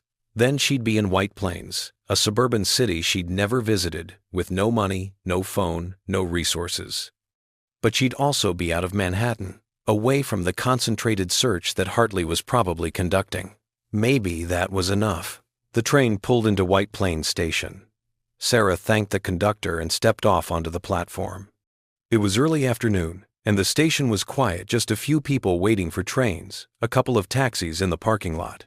Sarah walked away from the station, into the downtown area of White Plains. It looked like 1,000 other American downtowns, chain stores, office buildings, a mix of old architecture and new development. Ordinary, safe, boring. She found a public library and went inside. The reference librarian, an elderly woman with glasses on a chain, looked up as Sarah entered. "Do you have public computers?" Sarah asked. "Yes, dear. You'll need a library card, though." "I don't have one. I'm not from around here." "Oh, well, you can get a temporary guest pass if you show ID and proof of address." Sarah's heart sank. She had ID, her driver's license was still in her pocket, but no proof of address, and showing her ID would create a record of her being here. Never mind, thank you anyway. She turned to leave, but the librarian called after her. "Wait, you look like you've had a rough time. Are you okay?" Sarah turned back, and something in the woman's kind face broke through her defenses. Tears started flowing before she could stop them. Exhaustion and fear and grief all pouring out at once. "I'm being hunted," she said quietly, "by corrupt FBI agents and the people they're protecting. I have evidence of a massive conspiracy, and they want to kill me to keep it secret. I've been running for 3 days, and I don't know how much longer I can keep this up." The librarian's eyes widened. Then, to Sarah's surprise, she stood up and came around the desk. "Come with me, quickly." She led Sarah to a back office and closed the door.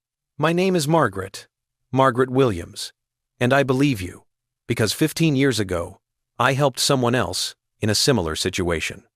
A whistleblower from a pharmaceutical company who discovered they were falsifying drug trial data.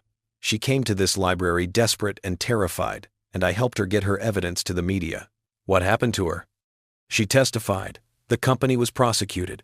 People went to prison. And she lived, because enough people helped her along the way that she stayed alive long enough to tell her story." Margaret pulled out her personal cell phone. "You need to check your email. Is there someone you're waiting to hear from?" "A journalist, Rebecca Chen. Use my phone. Check your email. If she's sent you something, we'll figure out next steps from there." Sarah took the phone with shaking hands and logged into her secure email account. There was one new message, sent 20 minutes ago. Sarah, I have enough. The shell corporations check out, the fraudulent contracts are documented in city records, and I found a former city inspector willing to go on record about being pressured to approve incomplete work. My editor approved the story. It's publishing in 30 minutes on our website and will be in tomorrow's print edition. Front page. You did it. The truth is getting out. Stay safe. RC. Sarah read the message 3 times, unable to quite believe it. The story was publishing. In 30 minutes, the world would know about the conspiracy, about the corruption, about everything her father had sacrificed to expose. It's happening, she whispered. The story is publishing. Margaret smiled. Then you've won. Once the truth is public, killing you becomes pointless. You're no longer a threat, you're a witness. And silencing witnesses after the story is already out just creates more problems for them. They might still try, out of revenge, or to prevent me from testifying. Then we make sure you're somewhere safe when the story breaks. Do you have somewhere you can go? Family? Friends? Sarah thought about it. Her apartment was compromised. Her friends didn't know about any of this, and involving them would put them in danger. Her mother was dead, and her father was in Montana. Unreachable. But there was one person. One name her father had mentioned in his notebooks as a trusted ally, someone who'd tried to help him when the investigation was falling apart. There's a lawyer.